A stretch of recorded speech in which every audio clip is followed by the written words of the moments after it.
show your love through everything that we do in the spirit of competition. In Jesus' name we play and pray. Amen.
Ladies and gentlemen, welcome to the Nelson University Sports Network.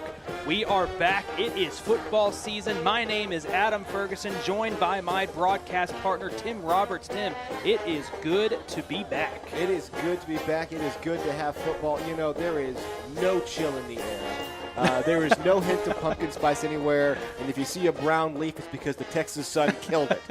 But forget all that. It's fall. It is football season now in Texas with a really solid Week 1 matchup, interconference matchup here for us today. And we are ready to go. The hometown Nelson University Lions play host to the Mid-American Nazarene University Patriots. A couple of familiar faces down here in Waxahachie on the other sideline, Tim. You may remember if you've been around for a while, quarterback C.J. Collins, offensive coordinator for the Patriots, and then wide receiver turned defensive coordinator Vanique Benton for the Patriots as well. Yeah, it's pretty cool to see these faces back here, guys who really led the then Sagu Lions to their best possible season back in the day. C.J. Collins, undoubtedly the best quarterback to ever walk into this building. And so now you got to go up against these guys, these legends who really built the program. And now here they are trying to score a big Week 1 victory over their former school. The quarterback today for the Lions will try to make you eat those words, Tim. That is Judah Holtzclaw returning for his junior season here for the Lions. The 6'6", 225 strong arm mobile quarterback, Judah Holtzclaw. The Pioneers out at midfield, ready for the kickoff here. But, Judah Holtzclaw had a good end of the season last year. We saw the early struggles, which you always expect, and even then we saw flashes. And he closed the year off with 2 absolutely stellar wins. That homecoming matchup against Langston, a double overtime win against your arch rival, undoubtedly the best game we've ever seen here. And Holtzclaw just pulled off great drive after great drive to close the year.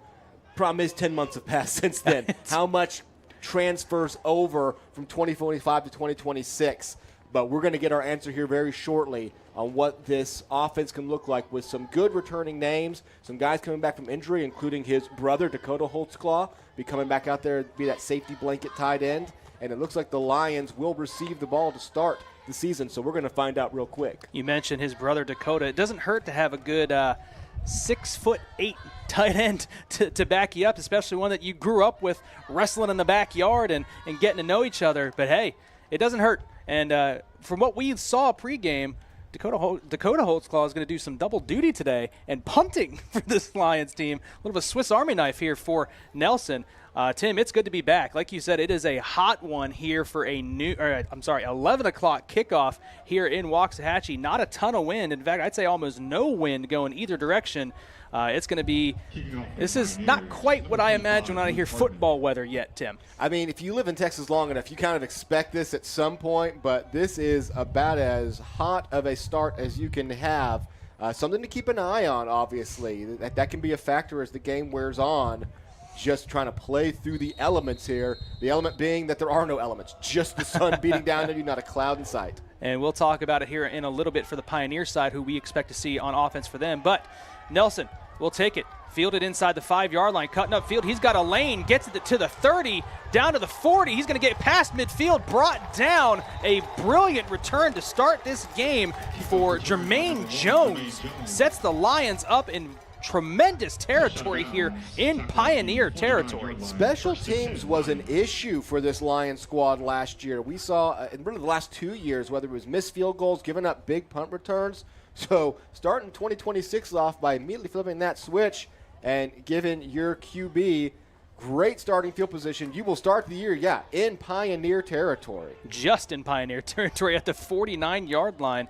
And Holtzclaw comes out 5 wide, empty backfield here for Judah. First snap of the 2026 season, back to pass, quick hitter across the middle. Speaking of quick hitter, quick hit quickly on the other end by DB Matthew Potasek for a short gain of about 3. Yeah, just a one-step drop, fired it over the middle. Great job of hanging on to the ball, honestly, with how quickly the DB converged on that one. 2nd and 7, 2 now in the backfield. Not a look we saw a ton last year. Does send a man in motion, back to pass. Holtzclaw looking, that left side, gets it up for his receiver, goes up and brings it in. Jermaine Jones, tremendous kickoff return to start the game, and then goes up, climbs the ladder, and brings down a first down pass. Really a great placement there by Holtzclaw. You always want to put it where only your receiver has a shot at it, and it is Jones who goes up high to pull it in. 6 foot tall. He looked a lot taller than that one on that play. No huddle here, but they get back and look to the sideline. 5 wide here for Holtzclaw.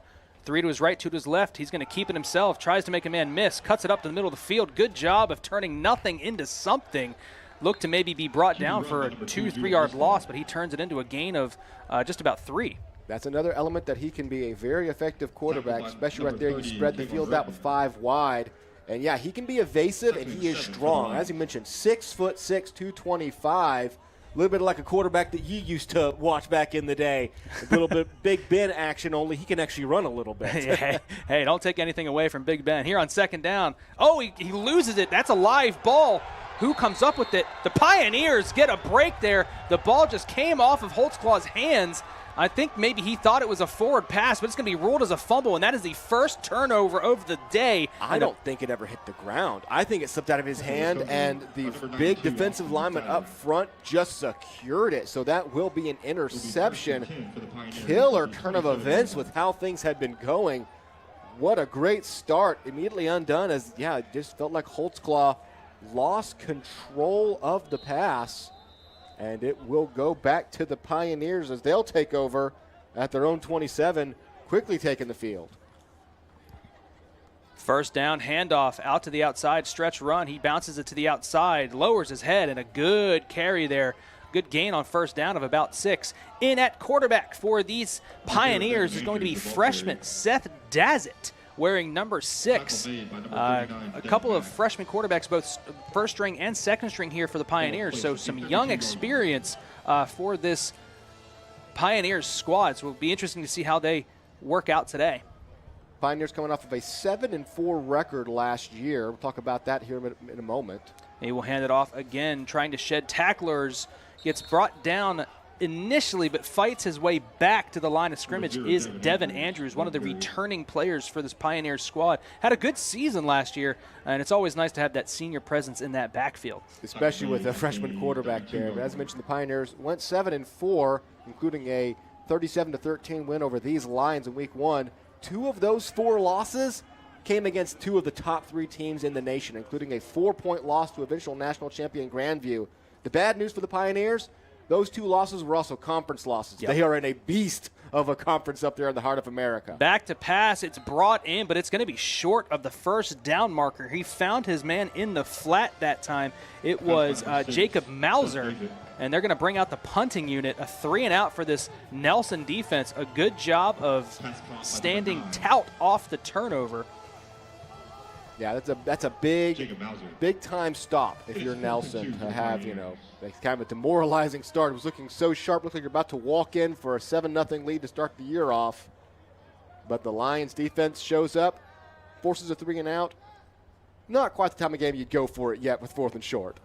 Gage Rice to return, and it goes off his hands. That's a live ball, and they end up recovering it, and that is another unfortunate error for the Nelson Lions. We'll see if they discuss it. They're going to discuss whether it was touched or not. You can't advance a muffed punt, as we know. So if it is pioneered ball, wow, okay, they're going to say he did not touch it. That is a break for Nelson, because it sure looked like he may have gotten a hand on that. It was hard to tell from this vantage point. It was very, very close. He did not make any strong pursuit at it, which typically, if a guy has touched it, I mean, you can't help yourself. You're going to dive after that. So it must have just missed his fingertips. Yeah, 2 near, almost back-to-back disasters there as Nelson sets up now at their own 23. Holtzclaw will hand it off on first down, looking to make anything happen, and nothing doing there on the first down carry. A loss of 3. Jared Dotson Jr. with the carry and just could not find anything. Good penetration there by the Pioneer defense.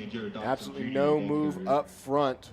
That's been an issue for the Lions for the last couple of years, is you've been on your own as a running back. You have to create your own lanes or find a way to outrun guys. In that situation, especially just a draw situation, there's no way to ever break free. Empty backfield for Holtzclaw. Holtzclaw running for his life, rolls out to his right, to the sideline. He's going to let it go deep down the field, and it's short of his intended receiver. Just kind of laid it out there, maybe for even 2 guys to have a shot at it. Greg Guidry and Jared Dotson both in the area, but it falls incomplete, and that brings up 3rd and long. It does feel like Dotson was probably the intended receiver on that one, and did a good job of throwing it back across the field where there was a chance for it, and in a safe zone where there were no Pioneers. But regardless, after a very hot start led to an error, now you find yourself in a spot that you never want to be. 3rd and long, a spot that the Lions got very used to last year, especially early on. And this is a relatively young, inexperienced offensive line. A couple of freshmen and sophomores anchoring that O-line. And Holtzclaw is going to take a timeout as the play clock was running down. So a timeout here, about 4.5 minutes gone in the first quarter. You never want to see that. Like to save those there for maybe a hurry-up situation. But yeah, this is an interesting down and distance here for a young offensive line who has not played together much to this point in their career. But we've heard some good things about this offensive line. They're athletic, they're fast, and they can get to that second level. So we'll see what happens here on 3rd and 13. The first long-distance situation of the game so far. I said of the season, about almost a little over 4 minutes into the season. I know, a lot's happened already. You've already had a couple of big plays, one demoralization, and a big 3rd down stand in the first 4.5 minutes for not having any points on the board. And a funky special teams play. What more can you ask for? We're starting off hot here, Tim. I mean, we have seen our share of weirdness the last few years. Some of the weirdest football games I've ever seen have happened on this field right in front of us. From, again, that double overtime win last year in homecoming. I think it was 2 years before that we had a game where I think I wrote down 17 things happened that I had never seen before. It was unreal. Empty backfield, 5 wide. Holtzclaw going to go to that one side, brings it in, throws a stiff arm, and he fights forward for the first down. Really good job. Justin Bodion, the sole receiver on that one side, goes up, brings it in, and gets physical to move the chains. That is excellent. Creates the separation right at the hitch route, and then bites forward for those extra yards needed. What a huge 3rd down conversion to keep this drive moving. 1st and 10 now from the 35. Holtzclaw fakes a handoff, back to pass, looking for Bodion again, and that is a clear pass interference. Couple flags fly. That's going to be an automatic 1st down for Nelson. Hey, just converted once. Why not take another shot to Bodion on that outside, and it works out for him. None of these Lions receivers have height. The tallest receiver on the two deep, at least, is Bradley Devereaux at 6'2". But all of these guys play aggressively. They go up and fight for every throw, and they fight for those extra yards. We've seen it backfire with some fumbles in the past. Yep. But these are warrior wide receivers, even though they're not built necessarily like, the super tall, lanky guy that you want to go up and make the one-handed grab. They fight for everything on the field. Again, when the tallest player in your offense is your quarterback, it creates a very interesting dynamic. But they all kind of follow his aggressive lead because he'll also fight for every yard he wants. Absolutely. First down. Holtzclaw fakes a handoff, going to Bodion again. Bodion fights back towards the ball. Really good back shoulder throw from Holtzclaw to Justin Bodion. That moves the chains again. Now Nelson back into Pioneer territory. They have seen something, and they are picking on Kevin Garcia and Dion Burton out there on the right side. Still single coverage. See if they go right back to it. They hand it off this time, and he cuts it back upfield, picks up maybe 2 yards. Oscar Gonzalez, the ball carrier. Oscar Gonzalez with the carry. Tackle made by number 91. Red shirt freshman. And we've seen a lot of rotation on that running back line. I think last year we pretty much had a running back by committee, and it was a committee of 4 or 5. Mm-hmm. Absolutely. Second and long, he's going to swing it out to Bodion. Bodion puts his foot in the ground, makes a man miss, cuts it back out to the sideline. He's got some room to run here, ducks out of bounds, but moves the chains again. Justin Bodion, 3 catches, 3 first downs for his, so far, his number 1 receiver of the afternoon. And all of them have been very contested, and 2 of them he's had to fight for all the yardage. That one was 2 yards behind the line of scrimmage when he caught it. Great upfield blocking, or downfield blocking by the receivers up front. They all did a good job of holding off until he had clear possession, and he weaves through for a first down inside the 25. Holtzclaw fakes a handoff, back to pass, looking across the middle for Jermaine Jones. Jones brings it into 5, into the end zone. Touchdown Lions. First touchdown of the season from Dakota Holtzclaw to Jermaine Jones from about 27 yards out, 25-yard touchdown. You go outside, outside, outside, all of these out patterns, and then you open up the middle of the field. Jones runs a perfect seam, nobody at the second level, and at the moment, Holtzclaw is dealing. Outside of one ball that slips out of his hands, every single throw has been on the money. A beautiful touchdown pass, and the Lions score their first points of 2026. Cade Whitehead on for the extra point. Bad snap, and it gets blocked, and it is a live ball. Still live, picked up, and he's got some room to run. Can he outrun the defense? He keeps his feet, and he's got cuts back, stays on his feet down at the 30, was fighting for everything he could get, but ultimately just goes down as a blocked PAT, and that started out on the snap of being low, kind of skipped to the holder, Elijah Bauman. And unfortunately for the Lions, stays at a 6-0 ball game. And that is another issue that kind of has transferred over the last few years. You've had a lot of long snapper issues. That one's going to cost you a point. I do want to credit special teams out there. There were 5 or 6 guys who were all catching up. So you have some speed there on your PAT unit. So you still go get that touchdown. You like the way you've looked with these first 2 drives, but 2 miscues already as well. The interception that slips out of your hand, and now you roll it in pretty much on the extra point. It's going to cost you. You can already kind of look at some points that you've left on the field. So good start, could be better for the Lions as it stands. Up 6-0, coming up on halfway gone here in quarter number 1. On the 25-yard touchdown pass from Judah Holtzclaw to Jermaine Jones, a name that we didn't call a ton last year, but looking to break out in this 2026 season. And so far, so good. A big kick return, a big first down grab, and now the touchdown. So very good start to this season for Jermaine Jones. Whitehead, low line drive kick, lands at the 20. A good job because it bounces all the way back down to the 2-yard line. Trying to make something happen here. Sheds off one tackler, but a host of Lions special teamers will bring him down at the 20-yard line. So good job on kick coverage by Nelson. And that was excellently placed. kind of one of those line drive kicks that's hard to handle, rolls around. You always run the risk as the returning team of bobbling that. And so now here come the Pioneers after a 3-and-out on their first drive, set up right at the 20. We have not called his name yet, but keep an eye out on number 85 for Pioneers, Isaiah Kopich, a really good receiving option for this Pioneers offense. He is at the bottom of your screen currently. They'll hand it off here on first down. Ducks past that initial wave, but a good job of keeping that where it was. Devin Andrews, good carry there on first down.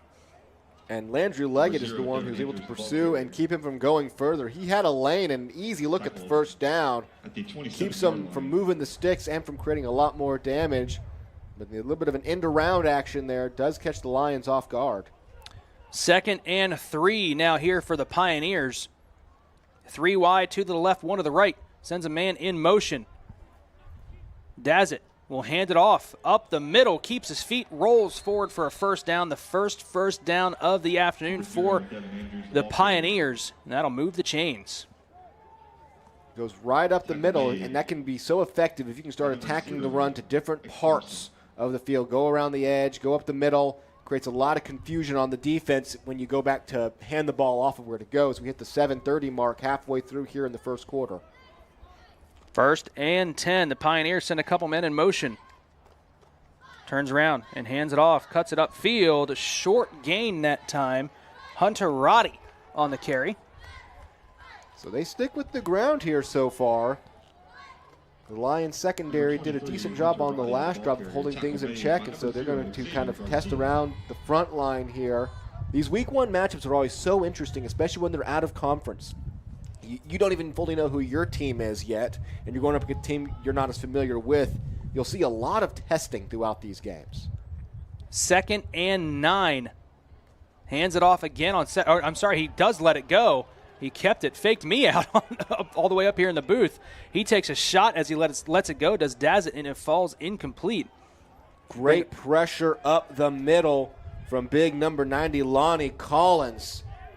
He lays the hit that really forces the ball to go over the top of his receiver and brings up a 3rd and 9 with 6:46 left in the first quarter. That is an extremely good interior defensive line name. Lonnie Collins up the middle, giving pressure. Like to see a 3rd and 9 here for the Pioneers. Dazzett in the shotgun, sends a man in motion. Back out to that right side. He's back to pass, facing pressure, lets it go. Almost intercepted. A flag comes in at the tail end of the play. 3 of them, in fact. And it looks like this is going to be pass interference. A little handsy there. I'm not sure I saw it on my end. It did seem the receiver got impeded to the spot. It's just going to be a question if it's pass interference or holding, but it does look like the Pioneers will move the ball on 3rd and long thanks to a Lions penalty. I didn't hear the number who it was on, but regardless, it will move the chains, and the Pioneers pick up a first down by way of penalty. So that'll keep this drive alive. That's a tough one. You had pressure to the quarterback. You couldn't quite get it home, and really good coverage as well. You just can't grab a hold of that jersey, especially sprinting across the middle of the field. You're never going to get away with those. And he will hand it off again this time and brought down. Flag does come in. That was Hunter Roddy on the carry. It looks to be in the area of holding.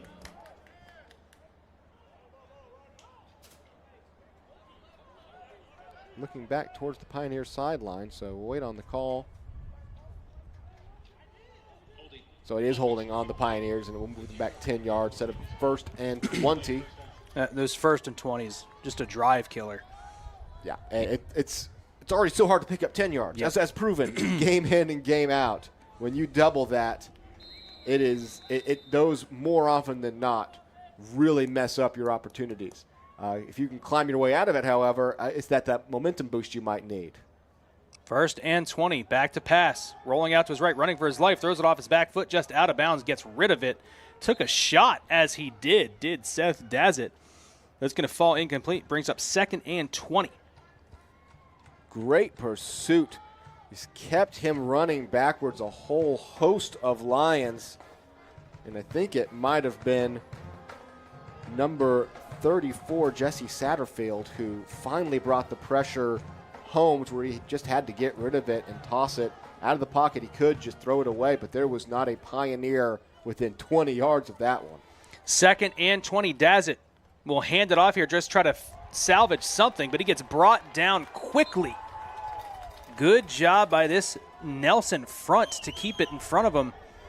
And it looks like he came up from the defensive back position, maybe just kind of fired up field and brought him down for just a gain of 1. That's Dalton L'Esperance, who's going to drop him, not for the loss, but barely a gain of 1 because of the quick pursuit. And 3rd and a mile now for Mid-America Nazarene. This is where if you're the Lions, you know what you just did. You have to play sound football on this one. 3rd and long. Dazzit back to pass. Just going to let it go to the flat, and he's going to get brought down well short of a first down. A good job by Nelson to keep everything in front of him, and that's going to bring up a 4th and about 10, 4th and 11, and the punting unit led by Luke Hardman out to the field for the Pioneers. So 2 trips onto the field for the Lions defense, and really they get off the field 3 times. It's only a holding or a pass interference call that extended this drive. Man-to-man, straight up front, they have been doing excellent thus far against this freshman quarterback. This is a Pioneer football team that averaged over 30 points a game last year, so holding a powerful offense in check at the moment. Fair catch called for and brought in by Gage Rice. That was a really well done high punt to let his coverage team get underneath it, and Nelson will take over from the 10-yard line. Just under 5 minutes to play, 4:58 on the clock, and Nelson holding a 6-0 lead here in, we call it week 1 action. I don't think we have week 0 in the NAIA. I think just about everybody's in action today. NCAA, they just throw a couple of squads out there this week. NAIA, we are ready to go. This is week 1 for the NAIA. And Tim, we made it, man. We made it. It was a long off season, but we made it. And season kicks off here in Waxahachie, and of course for the NAIA, it ends about 25 miles down the road here in Fort Worth. Texas Wesleyan's home stadium will be the host of the national championship. How about that? Back-to-back years. Yeah. Hosted in Fort Worth. Good for them. That's cool. It's right down the road. If you're local, you can catch whatever that will be, whoever the matchup will be in the NAIA national championship game. And those are some really good teams. And, yeah, here conference-wise, for the Sooner, the question becomes, can you ever take that next step? It was another disappointing year. Obviously, Texas Wesleyan made the playoffs last year. Every year it feels like it comes down to some wacky tiebreaker that doesn't necessarily send the best team. Of course, already this season, an earthquake in the Sooner as Louisiana Absolutely. Christian becomes one of the only NAIA teams to ever defeat an NCAA D1 scholarship squad. I believe it was Northwestern State, yeah. A pretty convincing victory. They were in victory formation at the end. Didn't require any drama at the end. It was like 42-37, I think is what the final score was. So all of a sudden you look around the schedule of the Sooner Athletic Conference and you get a little nervous. But so far the Lions have looked good to start this year off. Holtzclaw hands it off here on first down. Nothing doing there. Quickly stopped and shut down. A gain of 1. That's the thing about the Sooner, Tim. Every year there seems like there's going to be a powerhouse, but the Sooner just beats up on each other. Every year. You'll have the team that's like, okay, they are the best-looking team, and then they'll find a way to lose the one game they can't, fall into a 3-way tie, and lose because of point differential. And so it's just kind of been the way it's gone that, unfortunately, you have not sent the team you really want to the playoffs to succeed, as you're still looking for that first playoff victory in your conference. 2nd and 9. Holtzclaw hands it off here. 2nd and long. He's going to drag the pile for a few more. That makes it 3rd and manageable. 3rd and about 4 on that carry from Jared Dotson Jr. Meanwhile, of course, Mid-America Nazarene, no stranger to excellence. As I mentioned earlier, they play in the conference that boasted 2 of the best 3 teams in the nation last year, including national champion, borderline dynasty Grandview. And they took them to the wire last year, lost by 4. Had a 14-0 lead in that game at one point. So, this is one of those, they don't have much sympathy for anybody in the Sooner with what they have to go up against in the heart of America. Absolutely not. 5 wide. Here's Holtzclaw. Back to pass on 3rd down. Gets it to the flat. His man brings it in. And if he does, it's a clean catch, and it is. That's right at the first down marker, and that should move the chains. Excellent grab there. It seemed to be thrown a little bit too far. Diving catch up to the 21 to keep the ball moving. A couple of clutch third down conversions already for the Lions as we approach 3 minutes left here in the first quarter. New set of downs here for Nelson. 3 wide, all to the left of Holtzclaw. He will hand it off, cuts it up the middle, shakes off a tackler, lowers the shoulder. Does Jared Dotson Jr. That's a good carry on first down, makes it 2nd and 3. A little bit of power showing there from the little running back. He's just 5'10 and 190, but he bounced off a couple of tackles. Nearly had his face mask pulled as well. I think I actually had him pulled away. The defender realized he was about to pick up an extra 15 yards and had to let loose. So a 7-yard gain on first down as we hit 2.5 minutes left to play in the first quarter. A first quarter that thus far Nelson has dominated. 2nd and 3 incoming here for Holtzclaw in this Lions offense. Will hand it off again. Lowers the shoulder, picks up about 2, makes it 3rd and 1. Heavily leaning on Dotson Jr. here so far in the first quarter. Now here you are where you want to be. You've got Dakota Holtzclaw out there. You got Judah Holtzclaw out there. Looks like they're going to swap in a bit of a heavier package with Oscar Gonzalez coming in, as well as I believe you saw kind of a fullback come in here. Aiden Ford into the game as well. Big 44, freshman tight end. Listed as a tight end, but that's just because they don't list anybody as a fullback anymore. And an extra offensive lineman as well as Jose Reyna lines up on the end of the offensive line. Bodie on in motion. Holtzclaw keeps it himself, gets out to the outside. A good block on the outside by Gonzalez, and he picks up enough for the first down and moves those chains. Tim, that formation kind of looks a little unstoppable at that point. That felt easy. And Yes, I only it did. point that out because I don't think we've been able to say that about any Lions running play in a while. Everybody was sealed up from the start. Holtzclaw didn't even have to really put on any sort of speed, jogged for an easy 6 yards up to the 36-yard line with 1:10 left to play in the first quarter. That looks like massive improvement to me. In an era of tush pushes, be a Holtzclaw. 1st and 10, handed off to Gonzalez. Try to reward him for some good blocking on the outside on the previous play. He picks up 2, makes it 2nd and 8. It's a bit more complicated when your entire offense is 6 foot and he's 6'6". I don't know how the leverage works on that. You got to have some bigger guys to get behind Jalen Hurts for that one. 2nd and 8 incoming here for Holtzclaw. Time for another play. One clock more is play. moving.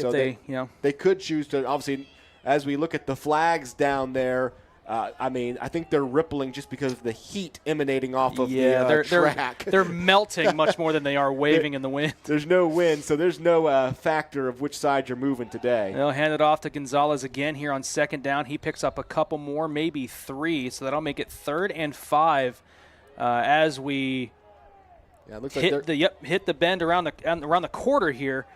Flip sides. It's a short little flip down to the other 40, but that will do it for quarter number 1. Nelson leading 6-0 off the 25-yard touchdown pass from Holtzclaw to Jermaine Jones. And like you said, Tim, a first quarter that has been dominated so far by Nelson. Yeah, quick start, only undone by a wonky interception that came out of Holtzclaw's hand wrong, and now a drive that started at the 10. They've only moved 30 yards, but it has been a commanding 30 yards, picking up third downs, grinding for this. And as we mentioned, it is a hot one. We are probably going to hit right at the edge of 100 degrees here today in Waxahachie. Probably will top off at 98, 99. But if you've ever been on a football field, add 10, 15 degrees to that when you're down there. So if you can really march on the Pioneers, wear them down early, get this new-look offensive line and rushing attack going, that could really impact things once we hit the third and fourth quarter fatigue-wise. Especially week 1. You're coming off an off season, and you got practice and you got everything going on, and you can only get in so much shape before you got to hit the field, and it's different once you get down there on game day. So we'll see how the legs look. I'm predicting we might see some cramping going on midway into the third quarter with this heat and it being week 1. Just keep an eye on it, but this is Texas football weather, I will say here. in late August. Nothing like it. You can start the year off literally fearing heat stroke, and the last week of the year, your toes are numb just being near the stadium. You run the full gauntlet here. Bad snap. Holtzclaw has to let it go and kind of threw the entire playoff there, and it makes it 4th and 5, and an unfortunate end to that drive as that bad snap threw everything out of alignment, and on comes the punting unit. And for the first time today, Dakota Holtzclaw will show us his punting prowess. Yeah, that threw it all off. Malachi Bouchard with the Pioneers was in the backfield immediately. That needed to be a quick hitter, and instead it threw everything off, and Holtzclaw could not really plant his feet with the pressure coming. And so really a couple of bad snaps now have really dinged the Lions that they'll punt this one away. You always hate having dominated things for the first 15 minutes and only having a 6-0 lead to show for it. There we go, end over end, spiraling punt, and it goes out of bounds right around the 36-yard line. That's where they were marked out. And that is where the Pioneers will take over. That'll be their best starting field position of their first 3 drives. Picked up 2 first downs, 1 on the ground, and another through a penalty. But that's been all so far. As yet again, freshman quarterback Seth Dazzett comes out. Looking to get something going here. Had a decent drive there that last time out, but it just kind of puttered out, and they ended up punting. We'll see if they can put something together here. Have not spent a lot of time in Lion territory today. Dazzett on first down will hand it off around the edge. Andrews cuts it upfield, and he picks up a short gain there of 1. So with a freshman quarterback here early in the season, Tim, it looks like they're, at least so far through a little over 1 quarter, they're committed to trying to get this running game going with the senior backfield. And Devin Andrews, is the guy who led the team in rushing last year. When you look at the stats, obviously rushing stats and wins and losses can get a little skewed because of the nature of the game. But when he ran for over 5, when they won, he ran for over 5 yards per carry. When they lost, it was 2.7. Does so it cross the middle? Brings it in, does his man downfield. Sorry to cut you off, Tim. Yep. Desmond Williams moves the chains for the Pioneers, and they are in Lion territory. Finally open it up and get some space over the middle there. And it really was kind of the play action that bought him the time. That's what the run game does for you. It opens up that middle of the field. And a good job by Dazzett. He was on time, accurate, and it moves the chains.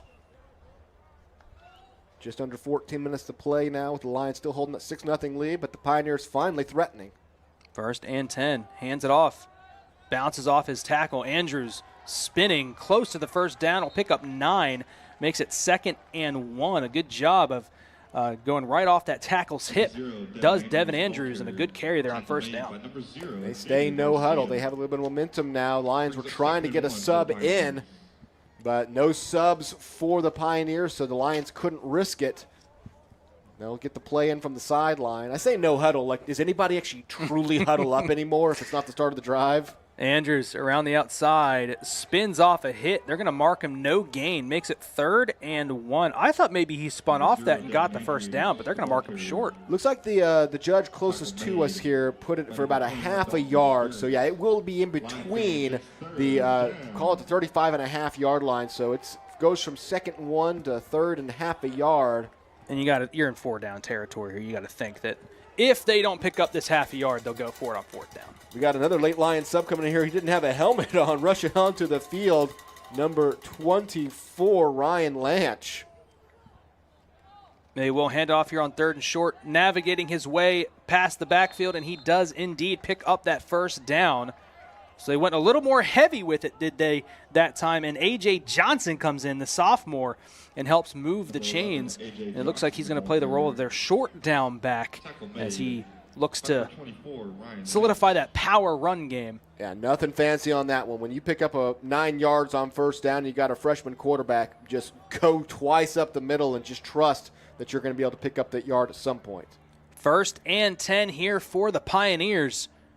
Takes a snap. He hands it off up the middle. Nothing doing. He's going to get brought down for a loss of 1. Handed it off to Hunter Roddy, and he could not get anything going. Yeah, no movement, called a loss of 1. So the inverse of what they started with, and that can kind of really be the live or die by the first down run. If you pick up the yards you need, it opens up your entire playbook. But now you fall into some more passing situations. And this Lions secondary, again, appears to be much improved. A bunch of really solid names on this secondary. Dazzett back to pass, gets it to the flat. He finds Roddy. Roddy cuts it back inside, makes a man miss, keeps his feet. He's down the sideline, down to the 5, inside the 5-yard line. A good job by Hunter Roddy. He just kept finding green grass and kept it going. A good job, a good gain there to get it down to the 4-yard line. Got him isolated, and he made a couple of men miss. A couple of not too stellar efforts to get him out of bounds. And so 2nd and 11 becomes 1st and goal from the 3-yard line as we had 11 minutes left in this half. And a heavy formation out here again for the Pioneers. Dazzett sends a man in motion from the pistol, takes the snap, hands it off straight up the middle, lowers the shoulder. He's going to get brought down about a yard shy of the touchdown. Donovan Greer into the game with the carry, wearing number 2 today, but 2nd and goal from the 1. Another great stand up front. And the only problem is when you put yourself in a situation, you've got to do it at least 3 more times, I would imagine. And they are going to go under center. The first time today we've seen an under center play. Dazzett will hand it off. And Greer, he is stopped short, and he's got no gain. 3rd and goal now from the 1-yard line. Can the Lions defense stand up here on the goal line? We'll see here. How often we don't see a under center snap much anymore, do we, Tim? I mean, I thought they were going to go quarterback sneak So as soon did as I saw him Yep. set up there, but they were unable to get any movement up front. He met a wall as soon as he got to the line of scrimmage, and so now it does get a little interesting. Again, I have to imagine you're looking at 4-down territory, sit at the 1-yard line, but they've done half of the work so far. Roddy in the backfield with Dazzett. Dazzett hands it off. Roddy cuts it up back. He goes to the backside of the designed run, and he is in for the touchdown. 1-yard score for Hunter Roddy. And the Pioneers are an extra point away from taking the lead here, 7-6 in this second quarter. A little bit of motion helps kind of get the defense off of their toes, seal that outside for a little bit of an not an end-around run, but just finds his angle and is able to walk that one in. So the Lions unable to finish the goal line stand. And another funky special teams play here as the snap goes through the hands of the holder, and that is going to be a 6-6 ball game. Hey, why not 4 field goals on the scoreboard here to start this game? About to say, you haven't even had a chance for the kickers to get their foot on it. 2 bad snaps. And so I was about to say, it's a bummer if you're the Lions that you've dominated the game for this long and you're about to be trailing. Well, still not great to be tied after 3 great drives, but at least you are tied thanks to another long snap miscue. That seemed to be more of a problem just with the hold.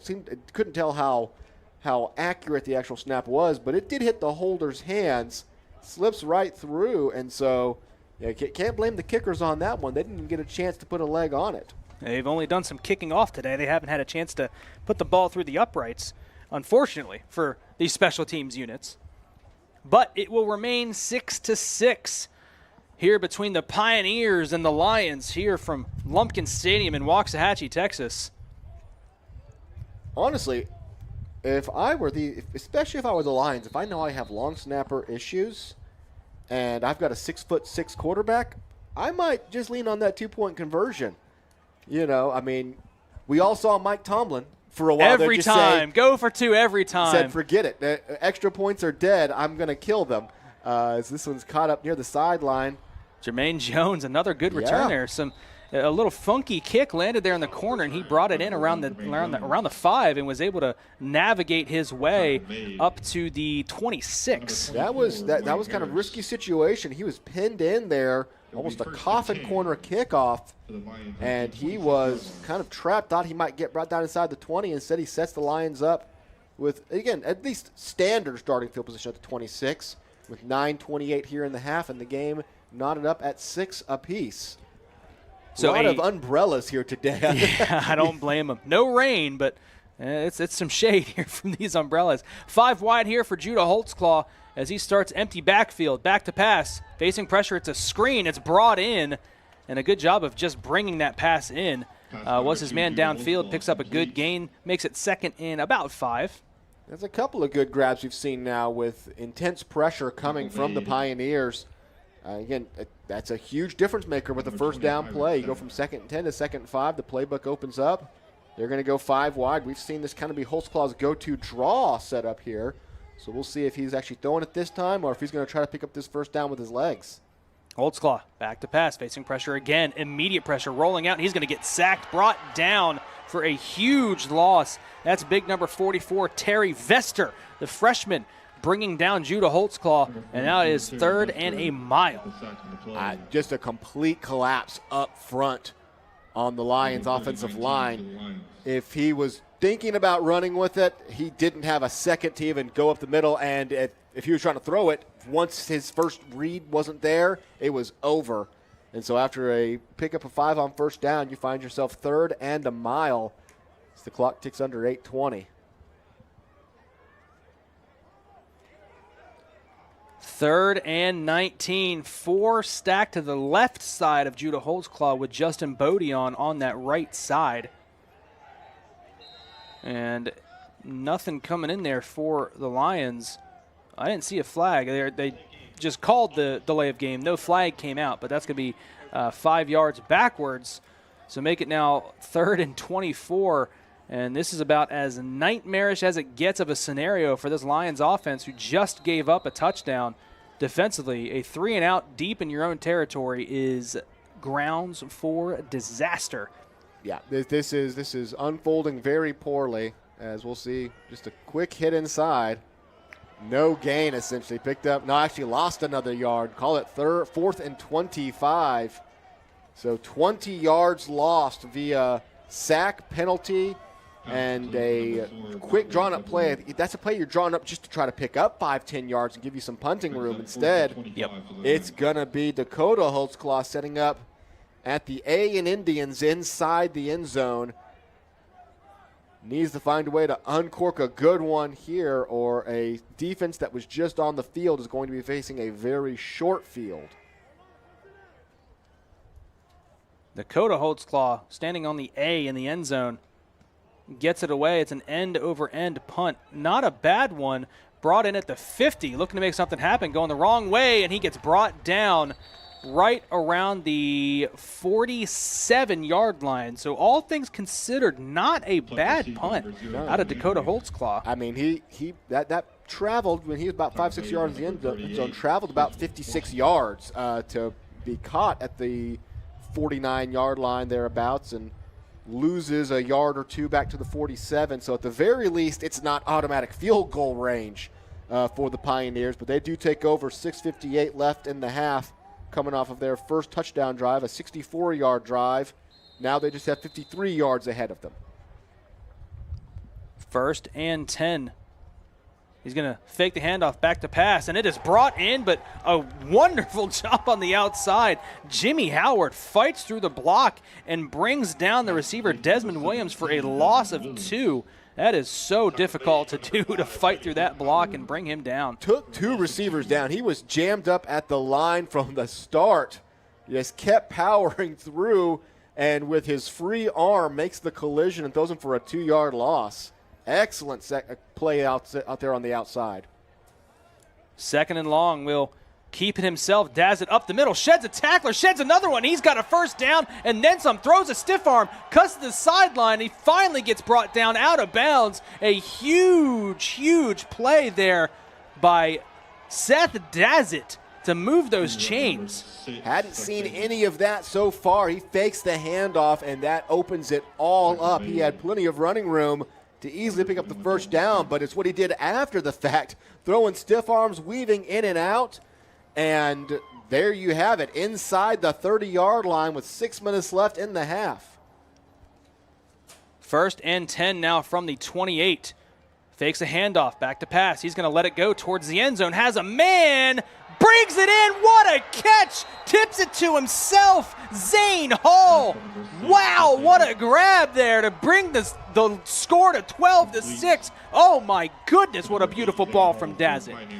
After pretty much a half of nothing, with all of their big gains coming on the ground, just methodically marching down the field, Dazzit back-to-back, the big run, and the 28-yard touchdown pass perfectly thrown. And just like that, a Lions lead becomes a touchdown deficit in a heartbeat. The extra point for the first time today is up and good, 13-6. Mid-American Nazarene leads over Nelson. Back-to-back touchdown drives out of these Pioneers. And just as we thought in the first quarter that was dominated by Nelson, the second quarter has been all Pioneer football here to start.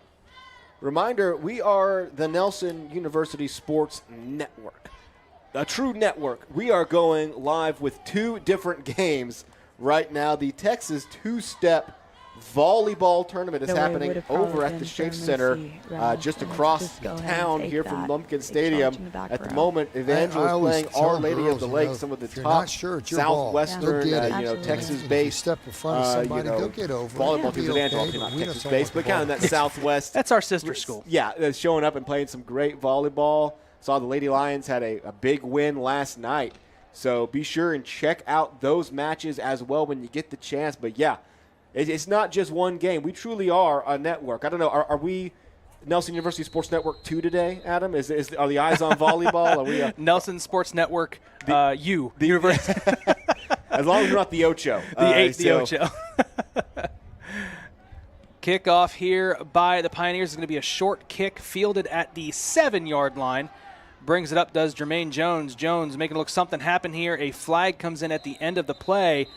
So that may take them back 10 yards. Usually a holding brings them back 10 yards. Yeah, it's going to be holding on Isaiah Verdun. The killer part about that is it really was away from the play at that point. He was already wrapped up, so that's going to cost you 10 yards for something that the play had already bypassed. And so, yeah, after the Lions' first 2 drives, again, you had the interception almost inside the red zone, then the touchdown. Since then, you had a good drive that just sort of stalled out around midfield after about 30 yards picked up. Then that killer 3-and-out last time, and now here you are, second worst starting field position of the game at your own 14, trailing 13-6.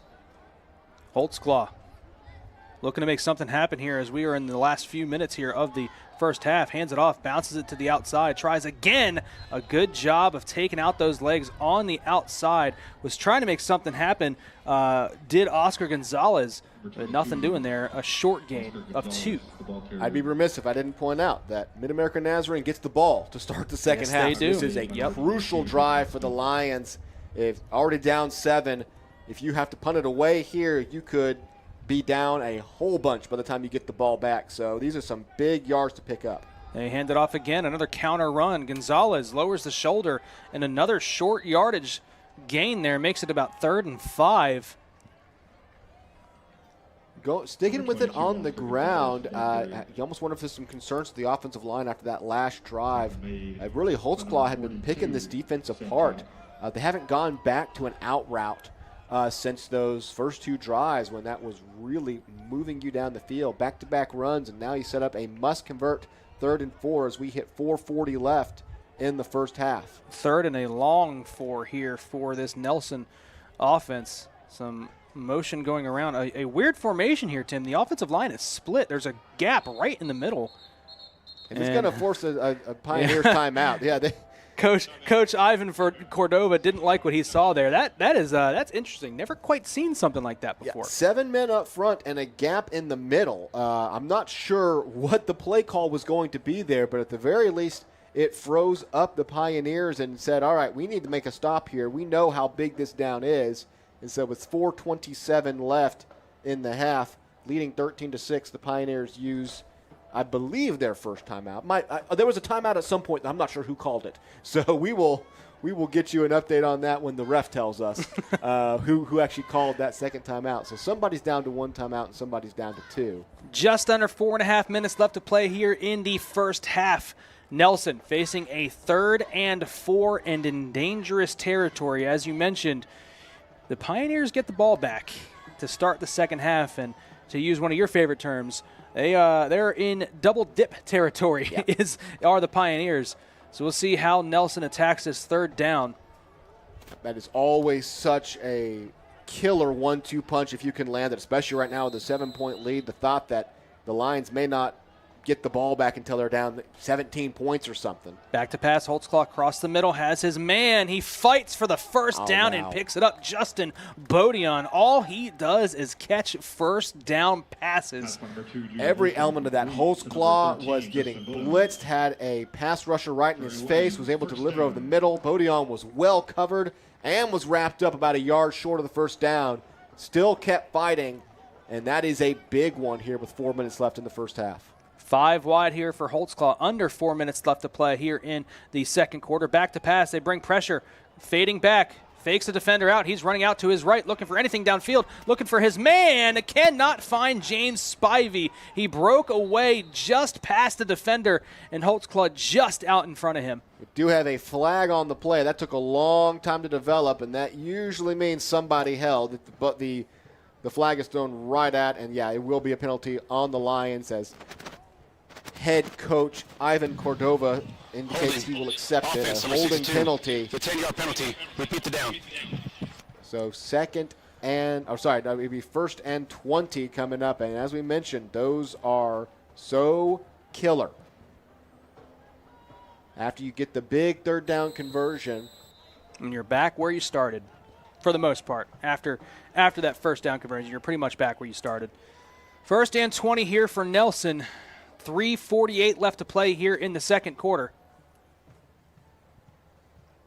He will hand it off, maybe use some clock here, but he's going to bounce it. A good job getting up the middle. He's got that holding yardage back and then some. Brilliant run that time by Jared Dotson Jr. to make it 2nd and one. No, look, he's signaling a first down. All 20 yards. 20 yards. So what starts as a damage control play call, just trying to get some yards back so you can find a way to convert on third down. He gets all 20 of it. Holtzclaw looking to go back shoulder. A lot of hand fighting on the outside. I thought maybe we were going to see some yellow. Isaiah Verdun, the intended receiver, it falls incomplete. Verdun pushed off and Daquan Smith held, so I guess we'll call it a wash. If it's offensive and defensive pass interference at the same time, I guess you actually would have benefited the Lions. He would have replayed the down, but instead it's going to be 2nd and 10. They do go back to the outside there to test those waters again after the huge 1st and 20 pickup. 2nd and 10, Holtzclaw back to pass. Has a little bit of time. He's going to step up, fade out to his left. He's going to take off with some room to run here, going downfield. Ducks out of bounds now in Pioneer territory. Hey, look, he was just skating on open grass there, Tim. I mean, he just threw his AirPods in and threw on some easy, smooth jazz listening for a nice jog around the park there. Some nice cardio. He saw exactly how much grass he could pick up and realized, I don't think it matters how fast I run. So first down and gets the ball inside Pioneer territory with 2:50 left in the half. So what looked like was going to be a stalled drive on third down has turned into a pretty good one here in the last few minutes here of the first half. A little bit of confusion. Back and forth goes Dylan Lamphere a couple of times. They got time. They got 6 on the play clock. And it looks like they're finally set to go here.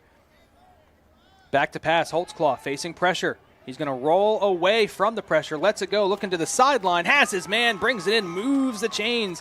Dylan Lamphere did a lot of running pre-play. And then deep down the field, maybe gassed off just one play, but a good job to move the chains. And this is something Holtzclaw did so well last year because he had to. It was the only way to even pick up first downs is throwing on the run. And it's a lot easier to throw on the run when somebody's actually not breathing down your neck. He escaped the pocket, directed traffic, delivered a nice strike down to the 34-yard line. Back to pass. Holtzclaw steps up, rolls out to his right. A flag comes in, a late holding call. This is going to move the Lions back 10, makes it 1st and 20 again. They just take one step forward, 2 steps back so far this drive, Tim. Yeah, it was Richard Lefebvre who threw his man to the ground, and at first I thought it was going to be able to stand. I thought they were going to call it a power move. There's 2 fouls on the play, both on the offense. Holding, offense number 72, the penalty is declined. We also have holding, offense number 64, the penalty is accepted. Replay the down, timeout, 1:56 left. The Lions will be facing their second 1st and 20 of the drive. At the very least, You have burnt a lot of clock on this drive. You've moved into solid field position. Again, moments ago, you're sitting there with that 3rd and 5 with 4 minutes left. That was killer. So you've done a lot of good work on this drive, but you would love an opportunity to, get back down in scoring position, back in field goal range. We know Cade Whitehead's got a leg. We know he can deliver from, 40 yards out pretty consistently. The question just is, can the long snap get to him in time and accurately enough for him to deliver? Was an all-state kicker in high school his senior season, and came here on campus last year as a true freshman, and we saw the power that's behind that leg of Cade Whitehead. So he's one of the players to watch for this team. He's one of their best weapons. If you can basically get to the 45, you start to think about it on that side of the field with Cade Whitehead. So we'll see what they do here. As it stands, they've got the ball set up at the 44, just on the other side of this 2-minute timeout. So we'll see what they decide. Again, you mentioned there's a little wind picking up, very little wind. Or again, I know the marching band is warming up down there. That may be the tuba. I see what you're saying. Yeah. The instruments are blowing the flags down there. I see. The wind has picked up a little bit. You look at the tents on the sideline. They're starting to ripple a little bit. Typically, Waxahachie is known. This 287 corridor, the wind whips through here. We've done games with 40, 50-mile-an-hour wind gusts where it has literally been, if you are going into the wind, you are running the ball. You cannot pass. You can't punt. You can't kick. We have seen it definitely impact games. Not so much today, but at least at the moment it would be at Whitehead's back. Holtzclaw on 1st and 20. He's going to keep it himself up the middle, bounces it to the outside, and he's going to cut to the sideline. Evades a defender. He picks up, call it 4. It was a long run just for 4 yards, but makes it 2nd and 16. Yeah, that does follow more into what you call the damage control run on first down. Gets to the 40-yard line. That's about picking it up in 3 total downs. Pioneers did a good job. He got past the initial line, but the secondary blocking was not there. Holtzclaw on 2nd and 17. Takes a snap. He's back to pass. Lets it rip right at a defender and through the hands of Bodion. The defender on the outside floated underneath that. It was Keandre Maddox, and he kind of saw that back shoulder throw coming. For a second, I thought Maddox had a hold of it for a pick. Instead, I think he did get a little bit of a hand on as it goes through Bodion's hands. And so now 3rd and very long. You're definitely outside of field goal range here. You're in what you would typically call the maroon zone, but not if you're looking at 4th and 10 plus. Interesting play call here to see if you're just trying to get down to the 30, what you're trying to spring up here. Here's Holtzclaw, back to pass on 3rd and long. Facing pressure, spins out the other way, looking for anything downfield. He's going the wrong direction, spins away, and he's got room in front of him. Cuts it back. Oh, Judah Holtzclaw cuts it to the 30. That is an incredible play that almost looked like he was going to be dropped at the other 45, and he somehow gets to the 30-yard line. That is incredible. I'm going to say something. You might actually punch him in the arm. That was like watching Michael Vick in slow motion. Every move he made was Vick-like, just at half speed. Picked all of his lanes perfectly, and so he does hit that 30-yard mark. Now, I don't think they're going to try the field goal here. That'd be a 47-yarder, but they're going to run the clock all the way down, call their timeout, and that'll bring up a makeable 4th down now, 4th and 6, as Holtzclaw looked dead to rights at his own 45-yard line. Wow. Kept his feet, kept moving, and at the very least now have given the Lions a chance with 48 seconds left in the half to keep this drive alive. We'll see what they do coming out on the other side of this timeout. Like you said, 48 seconds left here in the first half. Would be about a 47-yard field goal for Cade Whitehead, well within his range. We've seen him hit it from beyond 50. So I think your concern right here is if you don't convert here, well, you've given the Pioneers 40-something seconds in the ball at the 30-yard line. You probably feel okay with that. Well, let's play our favorite analytics game, Tim. What are you doing if you're the coach? You going for it or you kicking? In this situation, I'm going for it just because of the adverse side effects of missing it. I've already seen that I've got some long snapper issues here. I've already gotten one blocked, essentially. I don't want to risk a block. And 47 yards, although Whitehead is warming up. We'll see. I was going to say, I'm on the opposite side of you, Tim, here. I'm going for points. I'm trying to go into the half 13-9 if you can. If you can get into the half 13-9. Elijah Bowman will be your holder. 47 yards. Again, if you miss it, you tack on those extra yards for the Pioneers. They'd have some time to work with. You got to try. Points are at a premium today. You got to try to get points. Good snap. The hold is down, and the kick is blocked. So there you say it, Tim. The worst case scenario is just no points on the board, but what? And the play is not rolled dead yet, and they're going to pick it up and take it into the end zone, but clearly nobody had touched it from the Pioneer side, and we didn't hear any whistles up here. But the one advantage of the block, honestly, versus just a straight miss, and it's why the coaches were losing their minds over there, is because it allowed the clock to keep running. It was a live ball that still rolled around, and so it did drain another 5-6 seconds off the clock. And so the Pioneers will set up with the ball at around the 36-yard line, 37-yard. 30-yard line from where the snap happened, because it was a block. Yep. Oh, does it reset after a block kick? I feel like the miss is the miss. Well, 33 seconds left, and the Pioneers take over at the 30-yard line. Mid-America Nazarene won't contest it, and so they will go out there. Back to pass. Popped up into the air, falls incomplete. Those are always so scary as an offense. You never know who's going to settle right underneath those tipped passes. The intended receiver was Zane Hall, who had the touchdown grab earlier. 2nd and 10 now, 30 seconds left to go here to play in the first half. Might see the Pioneers try one more play here before they try to just run the clock out. The worst thing you want to do, of course, is have to punt it back to the Lions now. 2nd and 10, sends a man in motion. Dazzit will hand it off, looking to try to get it to the outside, and he is brought down is Devin Andrews. Clock will stop here with 24 seconds. That makes it 3rd and 8 here for the Pioneers offense. 24 seconds left. They still have time if they were to try to go downfield to maybe get in field goal range of their own. But the risk is, and we've already seen some funky snaps, you don't have to drop back and make a punt right now, especially with some of the excellent punt return talent we know that the Lions have. 3rd and 8. We'll just turn around and hand it off. Cuts it up the middle. Andrews gets brought down. That'll bring up 4th down and 7. And I think the Pioneers and Lions will be content just to take it to the half as we see the players start to head towards the locker rooms. The Lions have used their final timeout, so they cannot stop the clock. The Pioneers head to the locker room up by 7 in a back-and-forth endeavor here where essentially both teams split control of the first 2 quarters. The Pioneers just able to cash in twice while the Lions fall short on one of their great drives. Well, I guess technically 2. You know, you've left 4 points on the board with special teams miscues, and then 1 drive that ended in a turnover. That's what has the Lions in a 7-point hole. And that piles up over time, so that could come back to bite you. A defensive first half between the Pioneers and the Lions. Don't go anywhere. We've got half number 2 coming your way here from Lumpkin Stadium in Waxahachie on the Nelson University Sports Network.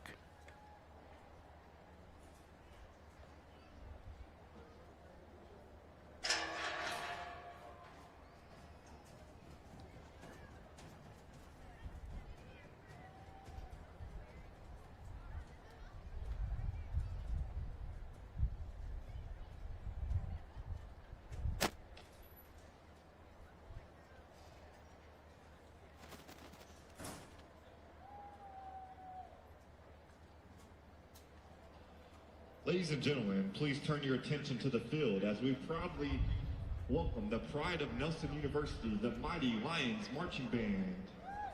Leading this outstanding Wonder Claxton saw on our campus map the name of our second gym.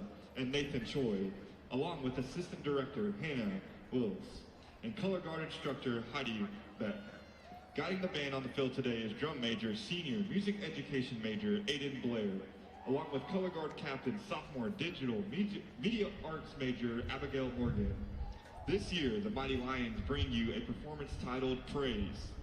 Today's program features Praise by Brandon Lake, Chris Brown, and Chandler Moore, Your Way by Forrest Frank, and Up by Forrest Frank and Connor Price.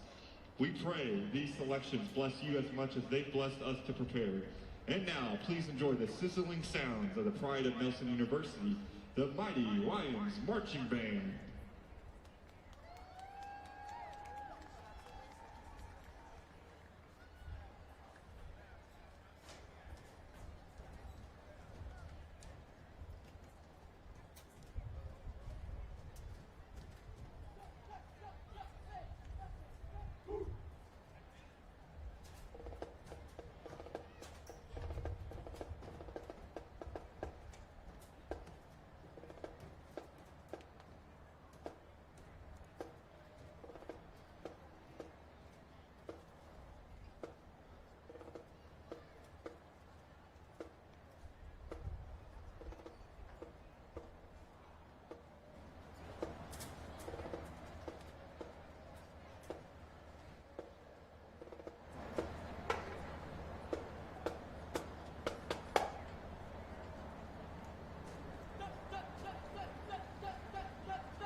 Nias Figueroa with the kill. Coming in for Our Lady of the Lake is number 14, Sophia Chapman, and number 13, Clarissa Rodriguez.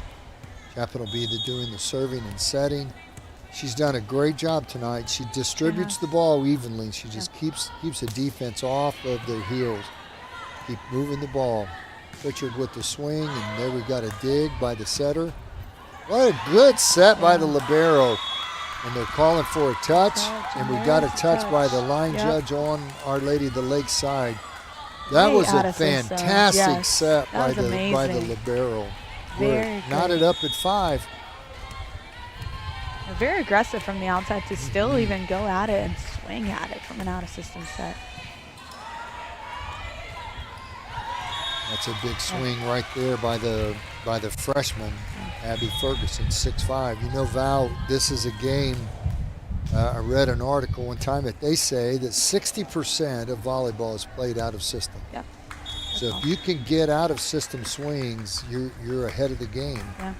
Serving for the Valor, Richard serves and gets her another ace. That's a great serve right there, and that pushes the Valor up on Olu 7-5. And coach is clapping. Do we need a timeout? Well, there's no media timeout for the 5th set, so they're gonna have to use their own timeouts. And that pass is off mark, but we're gonna get a good ball in play. And now we scramble up.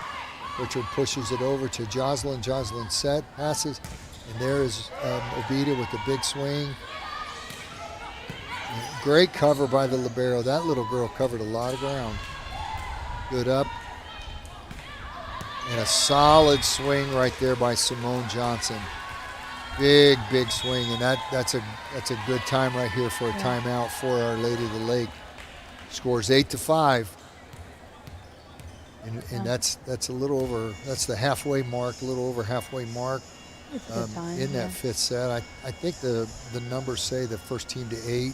Yeah. You know, in 25 set points, you know, the first team to 25 wins 75% of the matches. And those are all numbers. They're just numbers, but I think they're pretty accurate. I think so too. You do the race, first to 5, first to 10, first to 15. First to 20, if you can win those little races, games inside the game. So right now for Our Lady of the Lake, they're down 3, and what they've got to do is they've just got to cut it back, one point at a time, and just keep playing aggressively. They're a powerful team. They're very aggressive. They do play with a lot of emotion. They do. And so they've got to keep, you know, you want to be emotional, but you got to keep your emotions in check and don't let it hurt you. Yeah. We're back. Score is 8-5. Evangel's leading, and Pritchard will step back to serve. I think it's very important here too that the hitters for Our Lady of the Lake to just make themselves available. Whether they're in system or out of system. That's a big pass right there, and we're going to go right to her. Seeing there, she just gets a tip. I try to keep it alive. And almost a tipping game, Coach. Yeah, There's been a lot of hitting the spot, wasn't she? He's just 6-8, and Obita will step back to serve, and she's a tough server. She's serving this 2-man serve-receive. The idea is to make them move, and she doesn't make them move. She serves right to the libero. Libero makes a good pass and good set swing. And number 23 is Shia Thompson gets another kill. Yeah, that is one thing. You know, you have great passers clearly since they can do that two-man passer back there, but you can't serve at them. Can't serve right Can't to them. serve right at Macy them. Roth will serve for the Valor. Coming in with her is number 11, Sienna Turner. That's a big swing by Rodriguez, and Rodriguez says, I'll take another one. Oh, good up. Smart roll shot. And go to the middle, and Jocelyn pushes. Set by your libero. Good pass by Ortega, and we're going to stay right here with Rodriguez who's going to serve, and that ball hits the line. Deep in the Hit the line, deep corner. You know, that setter from Evangel just a little bit far inside, and that middle blocker just not far enough across to actually be able to cross. Jocelyn Joyner will serve, and that brings in Bailey Scott to play middle. Bailey blocks the freshman middle, and they get it. Then they have to get a roll shot. We'll get a free ball play out of that. And you're going to go right to Bailey Scott, who just gets a fantastic swing. Yeah, that's awesome. That's a great swing right there. Just being able to be aggressive and swing and find the shot and not being scared when the score is that tight. Yeah. You know, there's a lot of risk, but there's a lot of reward too. Bailey is a 6'2" sophomore she's playing at a high level. Yeah. And we didn't get the set that we wanted. There's a good pass. Ortega brings it in. We're going to go right back to Bailey Scott, who tips. Yeah. And in that play, when the tip takes place, Evangelist Libero was getting to the tip, but it was touched at the net. She couldn't get back up. 9-9 is your score, and we just talked about it in the last time out, that Our Lady of the Lake just needs to play 1 point at a time, play clean, keep swinging and doing the things that they do well. Yeah, I think it's very important, that play right there that we saw.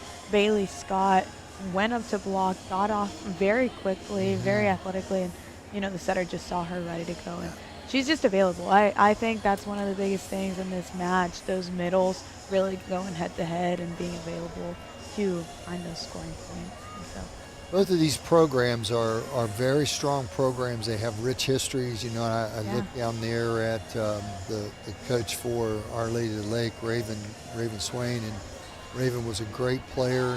And she's taken the place of a guy who was a solid coach, Scott Matera, and Scott now is the head volleyball coach at Louisiana Tech University and went from NAIA volleyball. He went to a Division I program, and just Raven has stepped in. She played 4 years there. She was an assistant right after she graduated, and she stayed. So this is like her 7th, 8th year in that program. She's done a wonderful job. And Mary Whitehead has built a wonderful volleyball program at Evangel University. Very, very proud for her and the job that she's done. 27-year career. Has announced that this will be her last year, and she'll be retiring from coaching. And it'll be interesting to see how Evangel replaces her. That's a big swing right there by Ortega. And they take a 10-9 lead. And they'll also know they have to replace Mary as the senior women's administrator. And so they're not going to just fill one role. They've got to fill two. There's a good pass. Richard pushes.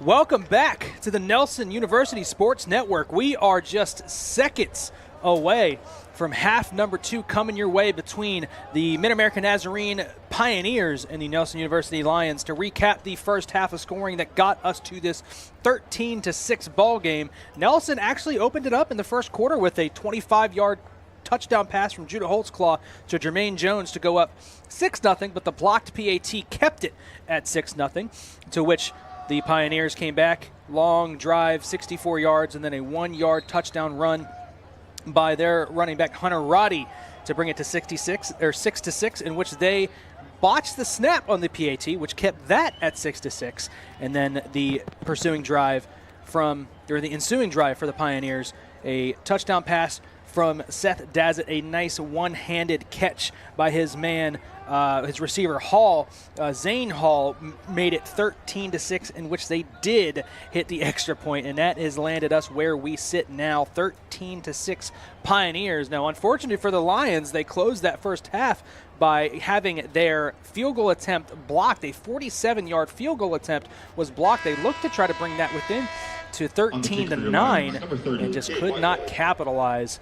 Tim, I spoke with offensive coordinator Blake McCullough right there during halftime, and he said they feel good about the offense, just have to finish drives, is what he's thinking. First drive of the game, you have a turnover inside the red zone, you lose a point on the PAT, and you have a blocked field goal. That's leaving at least 7 points on the board in a 7-point game. Kickoff squibbed and brought in, but taken out past the 35-yard line, so the Pioneers will have decent field position here to start this drive in coming off a second quarter in which they really dominated both sides of the ball, and they will take over from the 37-yard line. Yeah, 2 really solid touchdown drives, overcame some penalties to do it. And really, I will say the one thing about the Lions' first half is that you look at those missed opportunities, but it could have been a lot worse. They had to make some big conversions, even though they didn't get points on that last drive. it kept Mid-America Nazarene off the field to where they didn't get that double dip opportunity. First down, they will hand it off up the middle, carrying defenders with him. A good first down carry by Hunter Roddy. Picks up 8, make it 2nd and 2. He was surrounded after 3 yards and kept piling forward. We've seen the Pioneers run all sorts of different ways on the Lions. Up the middle, around the edge, they've broken some tackles, had some wide open runs. And this is the kind of game where the rushing attack is going to wear you down as the clock ticks towards 0. 2nd and 2. We'll turn around, hand it off again. Roddy tried to get to the outside, but he's brought down for a loss of 2. Make that 3rd and 4. So good bounce back by that Lions defensive front. Looks like Tyre Gordon is going to be the one that comes off of the edge and takes him down in the backfield. Quick 3rd down. You would love to start the second half off with a 3 and out. The Lions defense was really good to start this game off on the first 2 drives. And the last 2 full drives for the Pioneers, they could not come up with the stops when they needed them. 3rd and 4. Seth Dazzett, the quarterback, the freshman quarterback, will hand it off on 3rd down. Brought down, trying to move the pile. The pile does fall forward. He's going to be about a half a yard short of the first down. So we'll see our first decision here of the second half for Mid-America Nazarene. And it looks like they will keep the offense on the field and go for it here on 4th down. Yeah, he picked up enough that I don't think you have to debate this one too long. It's less than a yard. The ball is on the far side of the hash mark. So a little bit less than a yard here on 4th and 1. Dazzett hands it off up the middle. He's met quickly. The way they're marking him, it looks like he's going to have enough of the first down, and he will. He needed half a yard, and he picked up about 3/4 of a yard, and that will move the chains. Hunter Roddy. The Lions defense has done really good up front. The problem is some of these biggest tackles they've made have been on 3rd and 1, 4th and 1 situations where even making the big stop up front isn't enough because the Pioneers have done enough on the ensuing plays. We even saw them nearly pull off a really solid goal line stand. So they've done well. It's just been a question of the Pioneers doing enough damage early on, as we'll have a false start here against Mid-America Nazarene. Off the first down on 4th down. They're going to move him back 5. 1st and 15. False start. Offense, number 50. They overcame Repeat the down. a 1st and 20 on their last touchdown drive. The Lions then overcame a 1st and 20 themselves, but could not finish that drive off. So both offenses have dug their way out of some holes in this game. Both on quarterback runs. Holtzclaw and Dazzett really took off on those 1st and 20 situations. Here's Dazzett now. He's going to keep it himself up the middle on the read, and he's not really got a ton of room to work with. Picks up 2.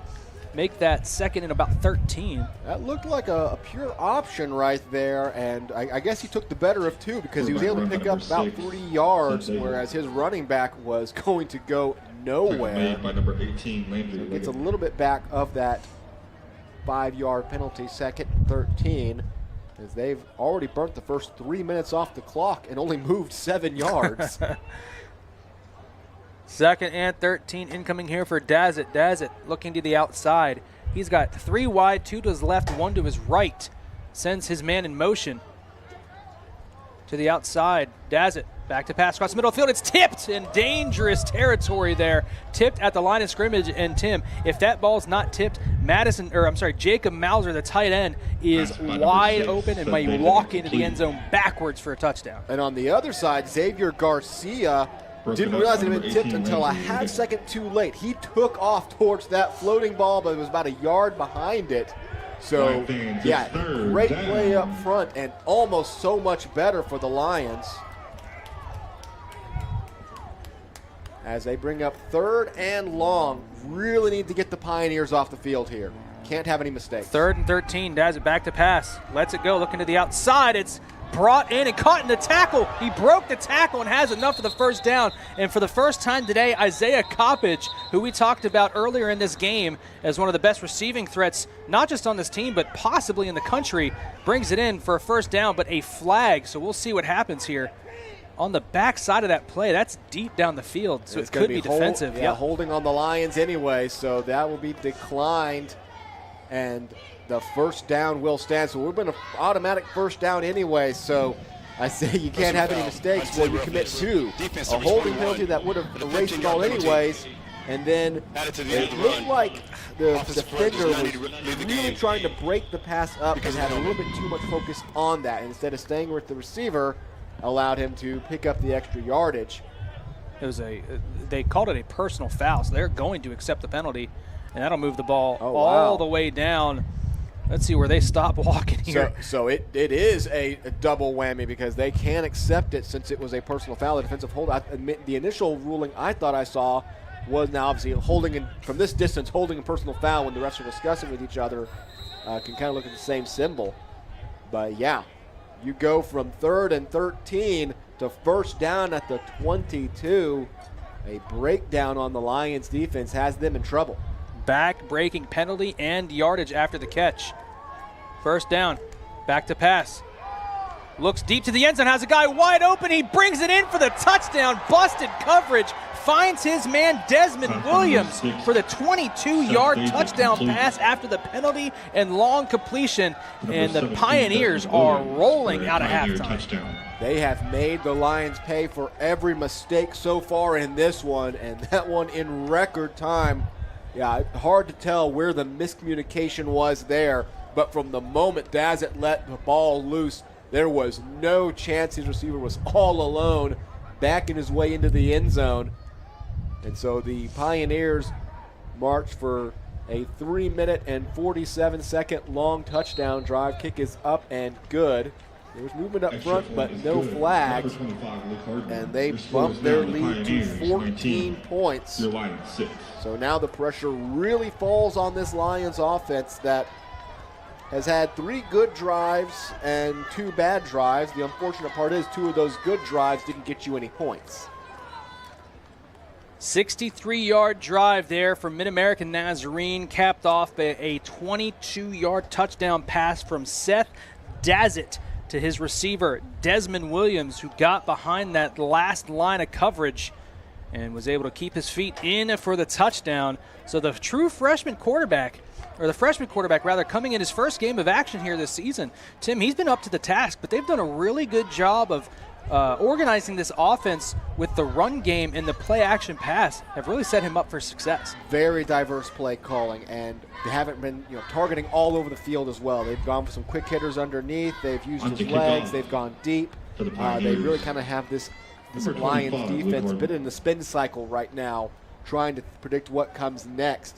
And it's, again, all the more impressive that after those first 2 drives, they were completely held in check. The Lions defense was dominating them, and over their last 3 full drives, their 3rd drive in that bunch was just a end-of-half scenario. They've scored 3 straight touchdowns, essentially. The ball fumbled here by Jones, and he's got nowhere to go, and the Lions will set up shop inside the 10-yard line. It is falling apart here for Nelson. From their own 7 is where they will start this drive, their first of the second half. Not much going right at all at the moment. That's been one of your bright spots with some really good kick returns. First and 10 from the Jones unable to haul that one in. And now on a drive where you really need to find your footing again, you got to go 93 yards. First and 10 from their own 7-yard line. Holtzclaw looks like he'll set up with his heels just shy of that goal line on the 1-yard line. We'll see what they come out with here to start this second half. Holtzclaw fakes a handoff, back to pass, looking for his man on the sideline. He's got Jones. Jones looking to make up for the blunder on the kickoff, and he does. Gets brought down at the 22-yard line. That'll move the chains, and a good job by Jermaine Jones after the catch to pick up enough yardage for the first down. Those quick timing routes have been working for the Lions, and I'm not surprised to see them go back to them now on a drive they have to have.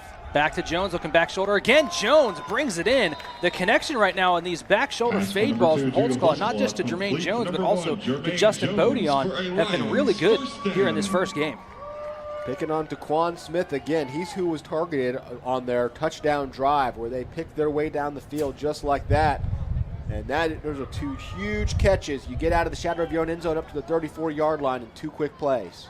Holtzclaw fakes a handoff again. Going that way again. Jermaine Jones is bullying the corner, the defensive back. And that's 3 straight catch-you balls by Holtzclaw to Jermaine Jones. Moves the chains again for a third consecutive time. Spamming the play call button right now. If it's not broke, don't fix it.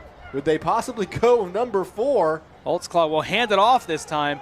Nothing doing, maybe a yard and a half on that first down carry. Make it 2nd and 9. So they go away from it for the first time here in this second half, and it doesn't work.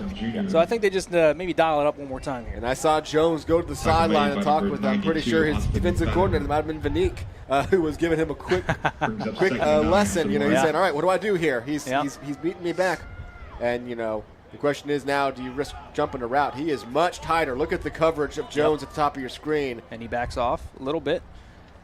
Holtzclaw keeps it himself. Little power read option. He's going to head upfield. He's going to get brought down just a couple of yards shy. It's going to be about 3rd and 3 here for Nelson as they cross over into Pioneer territory. So we see what they dial up here on 3rd down. Here comes the heavy package, the tight end fullback. If you wear 44, you're a fullback. You're not a tight end. I'm sorry. Dallas Clark is very upset with you right now. I'm sorry. If I see 44 and you're that height, you're a fullback. He takes the field, so they are looking a bit heavier here. Got the line stacked, a man up front. 3rd and 3, Holtzclaw sends his man in motion, and he's going to was going to keep it himself, but a flag comes in. That's going to be a false start. That moves them back 5. So a 3rd and 3 goes to 3rd and 8, and that is unfortunate for Nelson because they've been very good today on these quarterback keepers with Judah Holtzclaw, and they have been working. I just don't think the running back got set before he snapped the ball. He made a little shift to the left. I don't think he was set all of the way, and that is huge. 3rd and 3, you got a really good shot of picking it up. Even if you don't, you probably pick up a yard or 2. You're looking at 4-down territory. Now you have to probably go back to the air. They're going to go 3 up, man, 3 to the top. I might just go back to what's been working, see if I can pull it off one more time. Sends a man in motion. Holtzclaw on 3rd and 8. Takes a snap. He's back to pass. They bring pressure. He steps up. He's going to take off. He throws a stiff arm, tries to spin off a tackler, extends the ball, but he's going to be down about a yard and a half short. That brings up 4th and 1, maybe a short 2, and they're going to bring that heavy package back out here for 4th down, Tim. This is what we like to see. They did enough again to bring up an opportunity here, and with the way this game's going, obviously 8 minutes left in the 3rd quarter, still plenty of time, but this is a moment you have to recognize the momentum and realize you got to pull something off. Great response there by, I believe it was the D lineman from the Pioneers. Quick turnaround to get a hold of Holtzclaw. Otherwise, he was going to pick up that 1st down. 4th and a short 2, and they'll call a timeout. Timeout. They want to discuss this 4th down play, and if they are not successful here, Mid-American Nazarene, like you said, aside from that end of half possession, their last 3 real possessions have resulted in touchdowns. So this feels like a very big momentum shifting play for Nelson if they want to stay in this game. If they don't, I mean, history tells us that we could be looking at a 27-6 game here. Yeah, this is the moment where you got to find your way back into the game. If you can convert this, keep this drive going, 20-13, you got all day left to play. You don't convert here, Mid-American Nazarene's looking at a short field, a chance to push this into a deficit that now reaches the very, very difficult to erase with the time left to you. This is about as big of a 4th down as you can have. Just a 14-point game, you know. This is about as big as it can be in this situation because of the flow of this ball game. The Lions will bring that same look back out. Oscar Gonzalez at the running back position, 2 men up top and 7 men up front. I don't think it's any secret what they're doing here. And there's only 3 down linemen for the Pioneers. 4th and short. Here's Holtzclaw. Holtzclaw will keep it himself, spins, and it looks like he's got enough for the first. Oh, they're going to mark him short. I thought maybe he spun around and got it. Let's wait for the spot here. They're going to spot him about a yard short. They initially looked like they were going to spot him at the 1st down marker. Yeah, the line judge on this end was stepping out to about the 43-yard line, which is what he needed. And he is short. That's going to be a turnover on downs. They may come out and measure it, and it looks like they will. Yeah, they're going to call for an official Just timeout. from the eye test here, Tim, they don't have it. That's going to be a turnover on downs. Wow, that is absolutely killer. And it felt like it was going well. It felt like you had the push up front, and when you've got Holtzclaw at 6'6", so they are going to bring the chain gang out. But if something is, unless something is askew here, that looks to be at least a good yard short of being picked up, which considering he only needed about 1.5 yards. I know, yeah. We'll get a look at it here. And he is well short. He is a full football length short of the first down. It looked like he might have had it. I thought his momentum carried him forward, but I guess it just got stopped short. It was hard to tell within the pile and the cloud of dust. But it's going to be, regardless, a turnover on downs, and the Pioneers will take over from the 44-yard line. So not only 3 straight real scoring drives for the Pioneers, but they've got the ball in very good position here to try to maybe put the nail in the coffin of this one. Yeah, I mean, that is a big turning point. And another drive that just runs out of gas. The Lions start at their own 7-yard line, make a couple of big plays, 3 consecutive targeting, to the outside, and then it all just peters out on you 1/2 yard short. Dazzett hands it off to Andrews. Andrews does a good job of getting past that first initial wave, and he picks up about 6. Makes it 2nd and 4. That has been the difference in this game so far, outside of obviously, you're losing the turnover battle by 1 and you have the blocked field goal, but it's been that Mid-American Nazarene has picked up their 3rd and 1, 4th and 1 situations, and you have been unable to sustain your drives all the way. You've had some big pickups, some really excellent conversions, but they've been on your end of the field, and you've been unable to bring it home.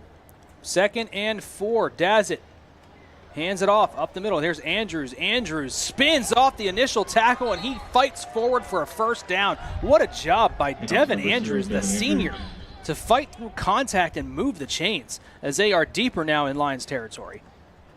They are going back to the bread and butter of their playbook right now, running right up the gut. You've got this freshman quarterback, but a very veteran backfield.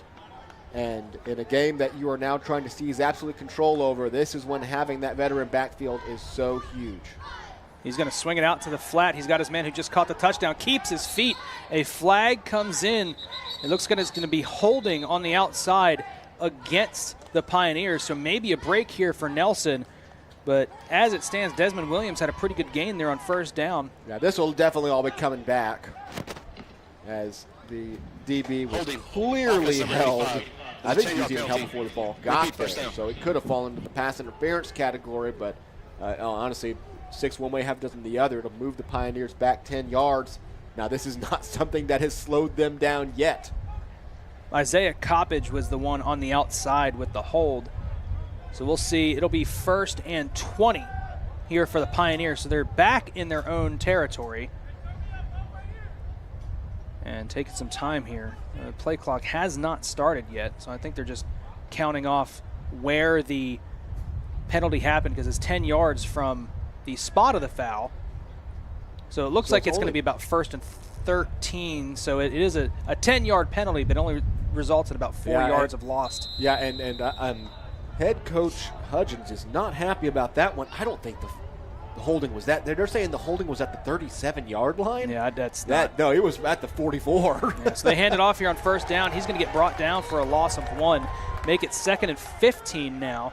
Yeah, that 37 is where the receiver got to at the end of the play, pretty much, I thought. Yeah, a little bit of a weird spot situation, but the Lions show up big on first down anyways. No huddle. You're going to swing it out wide to Andrews. Andrews fights off the first defender, but a really good job on that outside. And it looked like it was maybe Isaiah Vasquez, Micah Smith on the outside, who might have had a good shot at the initial pass completion to Devin Andrews. But a really good job of blowing that up. 3rd and 16, no gain. 2 great plays in a row as the Pioneers were trying to catch them off guard by going very hurry up. Another massive one here. Hudgens just screaming at his defense to get set correctly. 3rd and 16. It looked like maybe Dazzett thought they were going to take a timeout, and they may take it. He may just wait it out here a little bit. And no, they will snap it. Back to pass. Dazzett facing pressure. lets it go deep down the sideline, has his man, it just floats out of bounds, incomplete. Was looking for his receiver, Zane Hall, who has a touchdown grab today. Falls incomplete, and the Lions defense gets a stop after the turnover on downs as the punting unit, led by Luke Hardman, comes out to the field for the Pioneers. That is one you absolutely had to have to stay in this game. And after those first 2 plays, it was feeling like start the bus time almost. You show up big, you get the penalty, and for once you don't let the Pioneers escape it. And so for the moment, you stay within striking distance. Tight spiraling punt brought in, spins, and then he's brought down, looked like by the shoulder pad, right around the 15-yard line. Trying to make something happen was Gage Rice. They're going to mark him down at the 14, it looks like. So that's where Nelson will take over. Again, pretty deep in their own territory. They have started a lot of these drives here lately inside their own 20-yard line. First drive of the game, great kick return put them up at the Pioneer 49. Since then, they started at the 23, their own 10, their 26, their 14, their 7, their 14. So they have started inside their 14-yard line on 4 of their last 5 drives. And that is so huge because they've had so many good drives. But those drives, you've picked up a lot of yards, but not scored off of them because you're starting so far back. You're starting at the 35-yard line, picking up 60 yards. That's first and goal. Yep. Start at your own 7, pick up 60 yards. Well, you get stuffed on 4th and 1. First down, Holtzclaw will keep it himself. Looking for anything up the middle. He's not going to get much. Maybe a yard and a half. Call it 2nd and 9. And he is taking a beating today, and he's slow to get up. And you mentioned it in the first half, Tim. It looks like we've got these cramping situations now. It is closing in on, let's see, about 100 degrees here in Waxahachie. The real feel is right at 100, so it is a hot one with really no breeze for anybody, no reprieve here in this usual, what you said earlier, this wind tunnel right off of 287 where we're looking out here. We see 287. We can see these roads, and it is just usually swirling winds around this field. You never know which way it's going to go. Not today. Nope, can't get any relief out here in Waxahachie today. It is the dog days of summer, and it's funny. I had seen Holtzclaw go into the blue tent after the half, probably just to get checked up and stretched out a little bit then. So he will have to step out for a play. Elijah Bowman, the senior backup quarterback, will step in at least for a moment. And I'll tell you right now, Holtzclaw is making his way deep onto the sideline. I don't know if they're just pulling him for one play right now that's mandated by going down with an injury. He may be out for a minute. Elijah Bowman, the 6'1", 180 senior, so a vast difference in size between him and Holtzclaw. They're going to hand it off here on 2nd down. Gets to the outside. A good run by Gonzalez. Gonzalez gets shoved out of bounds. Might have thought that was a little late, but a good carry by Oscar Gonzalez moves the chains, and Holtzclaw back into the game. So Bauman gets to hand it off and move the chains and slap hands on the sidelines. He had made me nervous because he hadn't, usually they'll station up right at the front. He had gone behind the full line, and I was getting a little worried that he may actually need to be checked up. But one play breather, and in that one play, the Lions pick up a big first down. That was a nice hustle run, just pursuing to the outside, never letting the defense catch you until you had the edge. Holtzclaw back to pass, swings it to the outside, and he's hit immediately. A good job on the outside. Malachi Bouchard brings down the man in the flat, and that is a huge loss of 6 on first down. Blew right through the blocking wide receiver and laid the hit. Bouchard has had a couple of really nice plays in this one. And one step forward, one step back continues for this Lions offense as we approach the 3.5-minute mark here in the third quarter. 2nd and 16. Holtzclaw, 3 wide. He's going to hand it off here on 2nd long, and nothing doing there. Down immediately was Jared Dotson Jr. They're going to mark him no gain, so 3rd and long again here for Nelson. And they're relatively deep in their own territory. You got to think you got to try to set something up here, either make it 4th and manageable, or at least get yourself in a position to get to punt the ball past their maybe 30-yard line. Interesting play call incoming here, Tim. Yeah, I mean, with the way the game is going, you can't be settling, just picking up 5-6 yards and punting. You got to try to drop a play where you can at least get some free room. We've seen the Lions receivers, when they have some room to work with, make something happen, drop a play to get them some space. Holtzclaw back to pass. Floats left. He lays it out for his brother Dakota. Dakota lowers the shoulder, but he's going to get brought down. A short gain there on 4th down. Won't get it done. And the punting unit comes out onto the field, and they're going to have to give it back to the Pioneers. And the Pioneers, they have to feel good right now. They're rolling not just offensively, but defensively. They have shut down Nelson ever since that touchdown drive in the first quarter. Nelson has just not been able to do anything. Yeah, and the killer thing is you only had 1 3 and out in this game. You know, usually when we see this offense go sideways, there's just no movement at all. You've been picking up first downs. You've been making consistent good plays, but bad starting field position and then inability to convert when you need to, sprinkle in a couple of big losses either through penalty or one big blown play, and you're punting away yet again. End over end punt, fair catch called for and brought in at the 41-yard line. So good field position here for the Pioneers. On that field position battle note, the Pioneers have not started inside their 20 on a single drive this game. They have not started inside their 30 since they've started scoring. The first 2 drives, they started on the 27 and 20. Yep. And since then, 36, 47, 30, 37, 43, 41. You can just really just feel how much of a difference that makes. Even in a game like this where now you've exchanged punts on a few drives, well, the Pioneers can do that for 15 more minutes and be totally content. 1st and 10 here for Seth Dazzett. Up 20-6 are the Pioneers. He's going to keep it himself on the read option. Tries to cut it back, and he's brought down for no gain. Makes it 2nd and 10. Seth Dazzett. Pretty good game so far by the freshman quarterback Seth Dazzett. Has been mistake-free, has hit the throws on time when he's needed to make them, and they've relied heavily on the run game. And that run game between Devin Andrews and Hunter Roddy has been working for this Pioneer offense. Yeah, they've been able to do just enough. They haven't lit up the scoreboard. Nobody's putting up 4 touchdowns here today, but they've converted when it matters.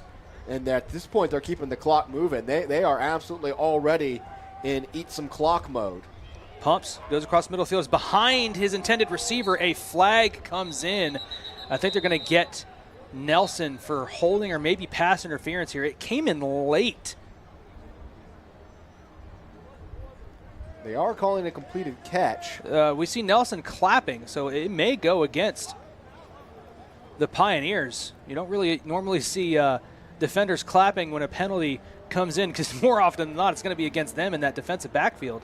Yeah, the pass was thrown in the vicinity of defensive holding. We'll see what the call is here. Pass interference on the offense. That's going to be a 10-yard penalty. It's going to take them back and make it. If they do accept it, it'll be about second. It'll be 2nd and 20. So it looks like they will make them take the trip backwards. And again, I thought Nelson had timed it up perfectly. So at first I was like, oh man, they're going to get dinged on a tough one if they're calling this pass interference or holding. But I didn't see exactly what elicited the offensive pass interference call there. It was jumbled up in the middle. It was a little funky. It was. I didn't quite see it on my end. Regardless, 2nd and 20 now for the Pioneers. Dazzett back to pass, looking down the sideline for his man. Coppage goes up and brings it in. What a catch by Isaiah Coppage on the outside. Brings his foot down, and he's got enough for the first down. So on 2nd and 20, throws it up to his all-state receiver from Kansas and brings it in and moves those chains. Another same story, different drive. Put him in a big hole, need him to get off the field. A great throw from Dazzett, and your Kansas University bounce back is making a bounce back game. Goes up high to pull it in as they run the middle for what might be the final play of the 3rd quarter. We were talking a little bit, Tim, earlier about that receiver, Isaiah Coppage, and you were telling me some interesting information about him. What did you learn in preparation of this game, where he's come from? Again, Kansas bounce back, so he had D1 tape. So you're talking the Jayhawks. The Jayhawks, yep, Jayhawks. Which, I mean, if you're NCAA, might not mean much, but it's it is a huge thing to get recruited. He was the Otis Taylor Award winner his senior year of high school, which is awarding the best pass catcher, wide receiver or tight end in the entire Kansas City metro area. So this is a guy who's got great hands and has dominated Kansas football for a while now. and he has a couple of huge ones here, none bigger than that. We haven't seen him much. He's got 2 catches, and they've both been big first down conversions. And that one's huge. Again, you're in a situation where right now the Lions are just trying to keep their heads above water. They're just trying to get the ball back within striking distance, and you feel so great. 2nd and 20, here you are. And yet again, the Pioneers make the big play when it matters most, and at the very least, will now extend this drive in a game where the clock is now very much their friend. 20-6 coming out of the 3rd quarter, a quick 3rd quarter, as both teams had long-ish drives when it comes to minutes off the clock, especially the Pioneers. A long 63-yard drive that resulted in a 22-yard touchdown pass from Seth Dazzett to Desmond Williams to put them up 20-6. And then a turnover on downs from Nelson and a punt from Nelson. Really nothing going for the Lions. And as it stands, the Pioneers sit at a 2nd and 7. So they did mark him out of bounds. They didn't give him the first down. So they gave him a pickup of 13 on the grab by Coppage. Up ahead on 2nd and 7. Lowers the shoulder, does Hunter Roddy. And that makes it 3rd and short. Number 20, Hunter Roddy. As they find themselves now well into Nelson territory. And they've been very good on these 3rd and short yardage situations. 3rd down. Converted a lot of them. Again, just done what they need to do so far. And very, very close to putting the Lions in a hole that will be very, very difficult to pull themselves out of. Dazzett hands it off. Out to the outside, lowers the shoulder, does Hunter Roddy, and he picks up enough for the first down. And again, 3rd down and short yardage information. 3rd down and short yardage formation. The Pioneers are able to convert, and they've done that well so far today. And the Lions will make some defensive substitutions here. They need to. A lot of hands on hips right now. And in this kind of game, even when you have the break between the quarter, well, there's no escaping the sun. It is directly overhead right now. We've practically got a Honolulu noon situation here. How perfectly the sun is beaming down, barely a shadow to see. There's Roddy again. He's going to bounce off another defender, and this is where they're going to work their running backs. 2 senior running backs, Devin Andrews and Hunter Roddy, and they're just going to lean on these guys, milk this clock, and look to go back home with a win to start the season. Brings up 2nd and 3 for the Pioneers. The biggest thing is the Pioneers have played mistake-free football. No turnovers. Ball hasn't even come close to hitting the deck. Really, you had 1 tip pass that was close, and now they're in a situation where they don't have to take any risks. And it's going to be up to this defense to do something really special right now to find a way to stop this drive. Dazzett hands it off up the middle. Roddy, this time legs cut out from underneath him. He's going to lose a yard, so make that 3rd and 4. Pretty long 4 here at the 30-yard line. Tackle made by number 39. Lions keep getting their chances. The one thing you can say is that they have made it easy on the Pioneers. None of these drives have just flown down the field.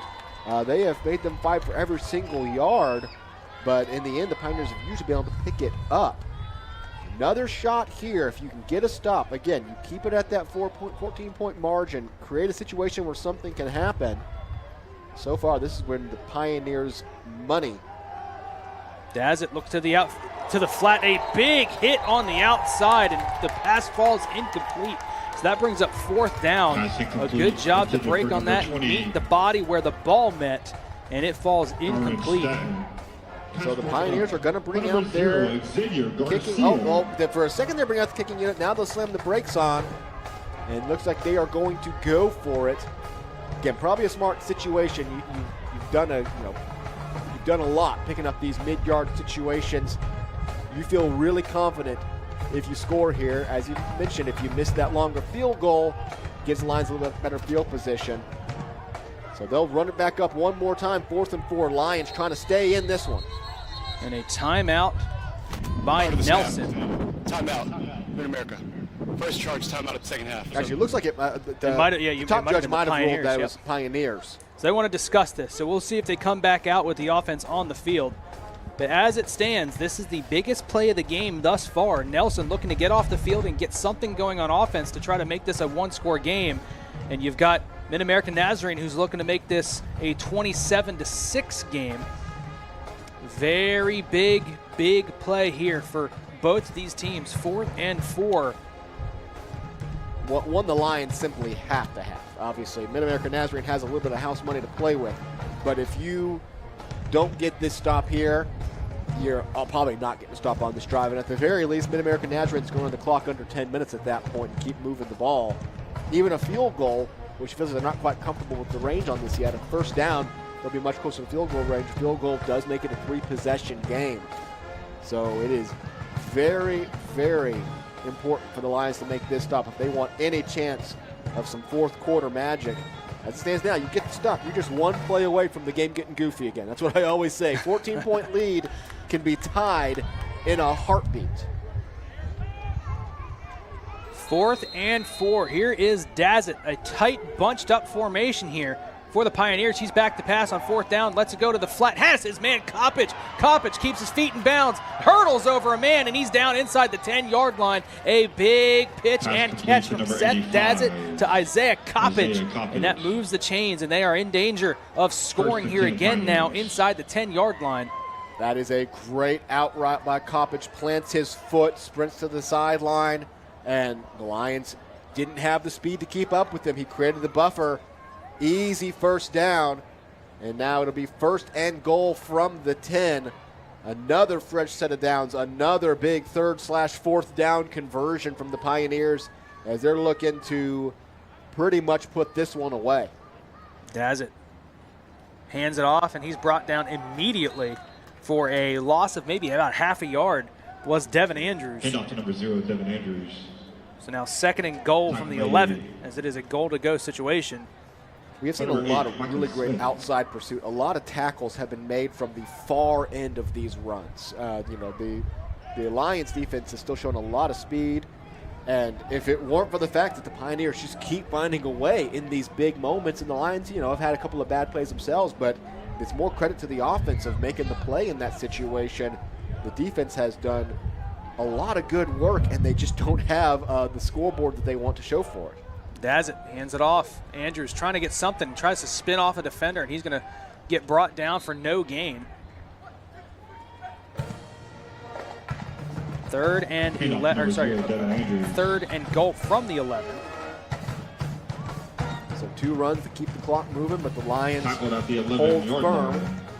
Lions bringing it's I would 3rd imagine the down. Pioneers would go for the touchdown here. I don't think they're just going to run up the middle and keep the clock moving. It's funny, we just said there's no wind, and the Pioneers' tent just got flipped over, so the wind is it's suddenly picking up a little bit here. Yes, up. it is. I don't know that it's enough to really mess up what could be a 27-yard field goal here in a moment. It is in their faces. Dazzett back to pass. Looks, has a man in the end zone, goes up, brings it in. An 11-yard touchdown pass to his man, Aiden Souders. A beautiful ball from the Number freshman. 6, Seth Daisy. It's like they had to wait for 3rd down. Why draw it up on 1st or 2nd down when you have been just that efficient, surgical on your 3rd down situations? 3rd and 11, the Lions still with one chance to get off the field, hold them to a field goal, at least a field goal try. And instead, another pure pass. The receiver running a great route, going up and getting it. Really not a Lion that could make a good effort on it. Correction, it was Tyke Andrews for the touchdown for the Pioneers. Goes up and brings it in. Looked like a little wheel route and a perfectly placed ball by Seth Dazzett to Tyke Andrews, the junior receiver. So 3 touchdown passes for Seth Dazzett to 3 different receivers. He's done a really good job, again, on time and accurate for this freshman. And they've targeted all over the field. On that drive right there, you have a hard out route that converts you on 4th down. You've had some hitches underneath that you converted with, and that right there, like I said, a little bit of a wheel route. Totally has the defense spinning, drops it in perfectly. Most importantly, Dazzett has been on target on almost all of his throws. Any throws I can think of that he wasn't, he had pressure on him the few times the Lions have gotten there. And again, credit to this defense, this offensive line of the Pioneers. Dazzett has not been sacked in this game, and the pressure he has faced has been few and far between. He's been able to pick apart this defense when he has the time. And now with 10-14 remaining, the Lions find themselves in a huge hole. 27-6, 21-point game, 3 touchdown game. Nelson finds themselves backs against the wall as they get ready to take this kickoff. And the kickoffs have been a journey here for Nelson to return here in the second half. They have not had good field position at all to start half number 2, let alone almost 5 minutes gone in the fourth quarter. Jones cuts it back to his left. He's got it past the 20, makes a man miss, past the 25 to the 30. He's got some room in front of him, the 40, lowers the shoulder, but gets brought down. A good hit by the kicker. Luke Hardman stepping up and laying the boom on the sideline. You love to see it, but just shy of midfield, so good field position here for Nelson. Jones has had himself a night. He obviously has had a mixed day to some degree. He had a muff on one of those punt return, on one of the kickoff returns actually. But he's also made something out of nothing on one occasion, and had 2 excellent returns, including the Lions' only touchdown catch of the game. So a bright spot for the moment, at least, has been Jones. He has accounted for, well, essentially all of the big plays for this Nelson offense, if you call special teams offense, which if you're picking up yards, it's kind of offense. Holtzclaw hands it up the middle, and 3 yards in a cloud of dust, as it's going to bring up 2nd and 7. I guess nowadays we say it's 3 yards in a cloud of rubber pellets. True, you're right. They don't make dust anymore. Only if they're having World Cup games in town. Then they'll put real grass down. Everybody else. They do get the ball into Pioneer territory. Now at the 49-yard line, 2nd and 7 here for Holtzclaw. We are under 10 minutes to play here in this ball game. 5 wide. Judah takes a snap. He's back to pass.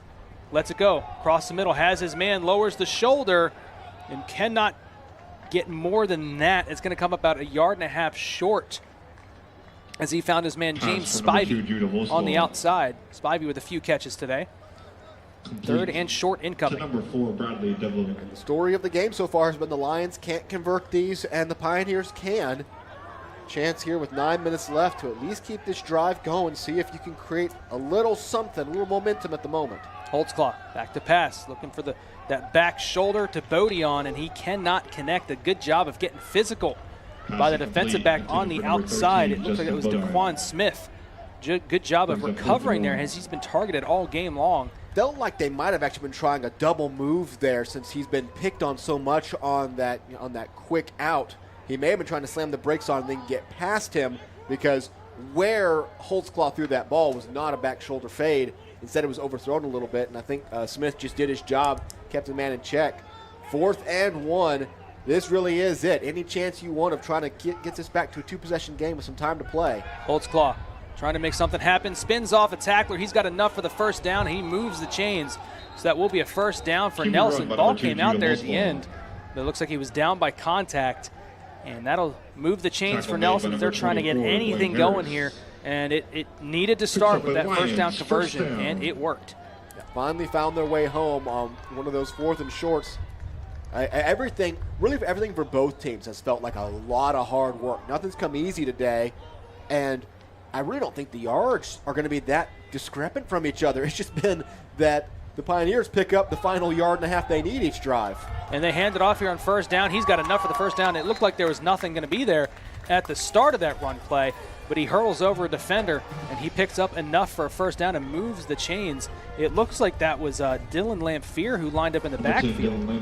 I think we saw it a couple of times last year, a couple of tight end looks, and he made a great run there. And this time, not so much. Lamphere gets swung down for a loss of 3, make it 2nd and 13. So they go back to the well one too many times on that one. And it's not like anything was really there to drink the first time. That was more of a Lamphere hurdle. The Lions will set up, not really showing any hurry at this point. And you would have a lot of work to do if you want to try to erase a 21-point deficit. But you really can't even think about that until you get it down to 14. Holtzclaw back to pass, deep drop, facing pressure. Going to dump it off, and incomplete. Was looking for his check down. Jared Dodson Jr. could not connect. So that brings up 3rd and 13. Another 3rd and long situation here for Nelson in this Lions offense. 4 down territory, so you'll definitely have some underneath options, drawn up here if you need some safety to try to pick it up. As Dakota Holtzclaw checks out for this play. Dakota Holtzclaw, this is his first game back after missing most of last year with an injury. Yep. 3rd and 13, empty backfield here for Holtzclaw. Judah back to pass. Facing pressure. He's going to spin out of it. He's going to roll out to his left. Looking for anything downfield. He's got to let it go. He's going to look towards the end zone. Looks for his man. Getting mauled in the end zone. Incomplete pass. A lot of contact down there on Dylan Lamphere, and he just could not bring it in. No flags. That's going to bring up 4th and 13. Great job by Holtzclaw to keep the play alive, and he put it on the money. I thought he might have drawn enough contact to at least make the refs think about it, but all alone on an island, neither one throws the flag, so they did not see it that way. And so 4th and a mile, 7 minutes and 5 seconds to go. Like I said, your last chance to really even make this one interesting, make the Pioneers have to sweat a little bit on their next drive. Got to find a way to pick up 13 yards here. 4th and 13, empty backfield. Going to be a timeout by Nelson. They're going to talk about this on 4th down. See what they can come up with on 4th and long. Timeout. And Nelson, effectively, Tim, this is the ball game. Yeah. We don't have the live win probability meter in here, but it's probably not too high as it is. I believe you've used 2 timeouts now, so if you don't convert this, it's pretty much mop-up duty from here on out. Another drive that you've sustained. You've marched, I guess you didn't march too far. You had the 48-yard limit, but you sustained it. You picked up some yards. You picked up some first downs, a 4th down conversion. But you just haven't been able to overcome those first down miscues to keep it going to the final destination of that goal line. After those first 2 drives, when you were clicking so effectively, it felt like it could work all day, but it just has not been able to be sustainable for the Lions, and that's why they are where they are right now, needing 13 yards just to keep a whisper of a win alive. Coming out of the timeout, Holtzclaw looks to lead his offense to a big 4th down conversion. We'll see what they draw up here. It looks like they're going to come out here. Empty backfield again. H-back in their position in there for Jared Dotson Jr. 3 to the left, and then a tight end, and Dakota Holtzclaw to the right at the top of your screen on the end of the line. Here is Judah on 4th and long. Sends a man in motion. That's Bodie on. Holtzclaw back to pass. Evades pressure. Rolls out to his left. Looking for anything downfield. He's going to flip it. He's got his man. Dotson cannot find any more open grass, and a good job by the Pioneers to keep everything in front of them and forcing a turnover on downs, and they will take over possession. Yeah, just had to go with whatever was still possibly there. Really no scenario which he's going to pick that up. So at the 26-yard line. First down loss puts them in a hole that they're unable to get out of. And with 6:55 left, the Pioneers come back to the field holding a 21-point lead. Lions only have a timeout left, and the Pioneers can, not necessarily run the clock out, but I don't think there's going to be much of a secret what the game plan here is with, looks like 9 men on the line. eight on the line. 8 on the line. They'll turn around and hand it off here on 1st down. Andrews lowers his shoulder, nothing doing there, no gain. Makes it 2nd and 10. For the Lions, unfortunately, it doesn't get any easier immediately ahead. They're off next Saturday, but the Saturday after, they make that long trek out to Surprise, Arizona, home of spring training baseball and typically the scariest team in the Sooner, Ottawa University of Arizona. They have been a tough team year in and year out, borderline unbeatable at home, so that is where they will go 2 weeks from today for their 2nd game of the year. Looking to complete something down the middle, and that is not what you want to do if you're the Pioneers. That's going to stop the clock. He was looking for his man Bryce Claiborne.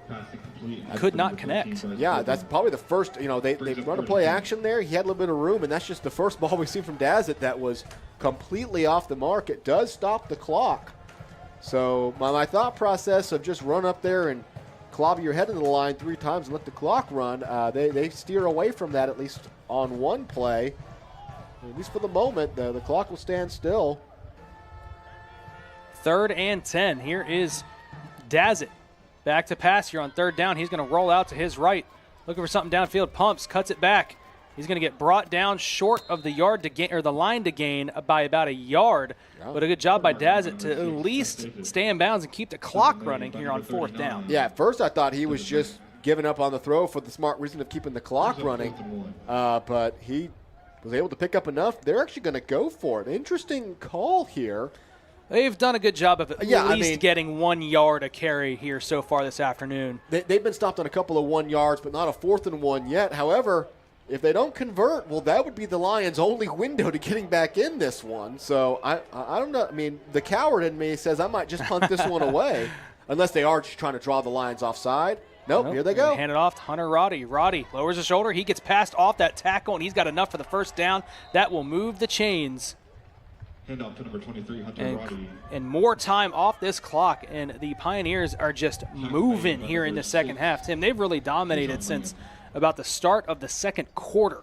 They've held this game hostage. Yeah, I mean, their only drive, since their first 2 drives, they have scored on 4 of their last 6. One of those was the end of the half, and another one was where they, again, had a holding call that they couldn't quite overcome and had to punt. As they fight to stay in bounds. Fighting to stay in bounds. He could have easily took that corner and ducked out of bounds, but he did a good job of staying in bounds, keeping this clock running. A well-coached team by head coach Ivan Cordova. Tackle made by number 0, Xavier Garcia. As we are approaching 4.5 minutes left to play in this game. Again, the Pioneers up 27-6, 3-touchdown lead for Mid-America Nazarene. And they've got the ball into Lions territory, looking to salt this game away. Dazzett on 2nd and 4.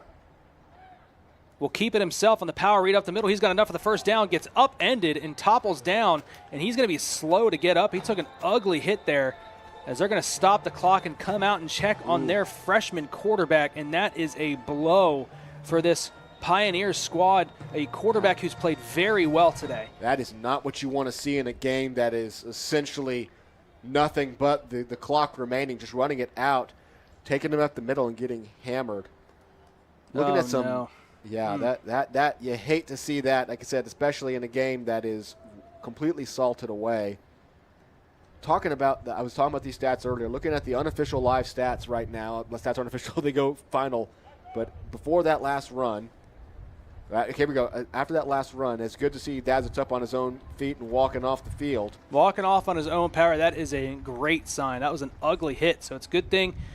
Good job by Dazzett to get up, walk that off, but I would imagine, Tim, that we probably don't see him the rest of this game. I mean, they could practically kneel down. Yeah. So the Pioneers are winning by 21 points. How many yards do you think they're winning by? Before that run, 35 yards? 26 yards. Yeah. No, after that run. After that 26 run. Okay. yards. Okay. They have a 311 to 285 yard advantage. This game comes down to one thing. 3rd and 4th down efficiency. Yep. The Pioneers are 5 of 11 on 3rd down, 3 of 3 on 4th down. Lions, 3 of 11 on 3rd down, actually 2 of 3 on 4th down. But the one turnover on downs was the one that was most. Fumble. Devin Andrews coughs it up, and the Lions have it. They've got the ball. A big turnover. Devin Andrews coughs it up after he had enough of the first down. And that will give the ball right back to the Lions. A big turnover there. So it's not quite all the way over yet. Nelson's got a chance to make something happen here. At the very least, it's good to see the defensive strategy pay off. Obviously, your only focus in these last 5 minutes has been forcing a fumble. And after a very clean game from Mid-America Nazarene, you force it. And that actually has to be 2 missed 4th downs because they do have 2 turnovers on downs. But, yeah, that's the whole game right there. Yep. 45% 3rd down efficiency versus 27%.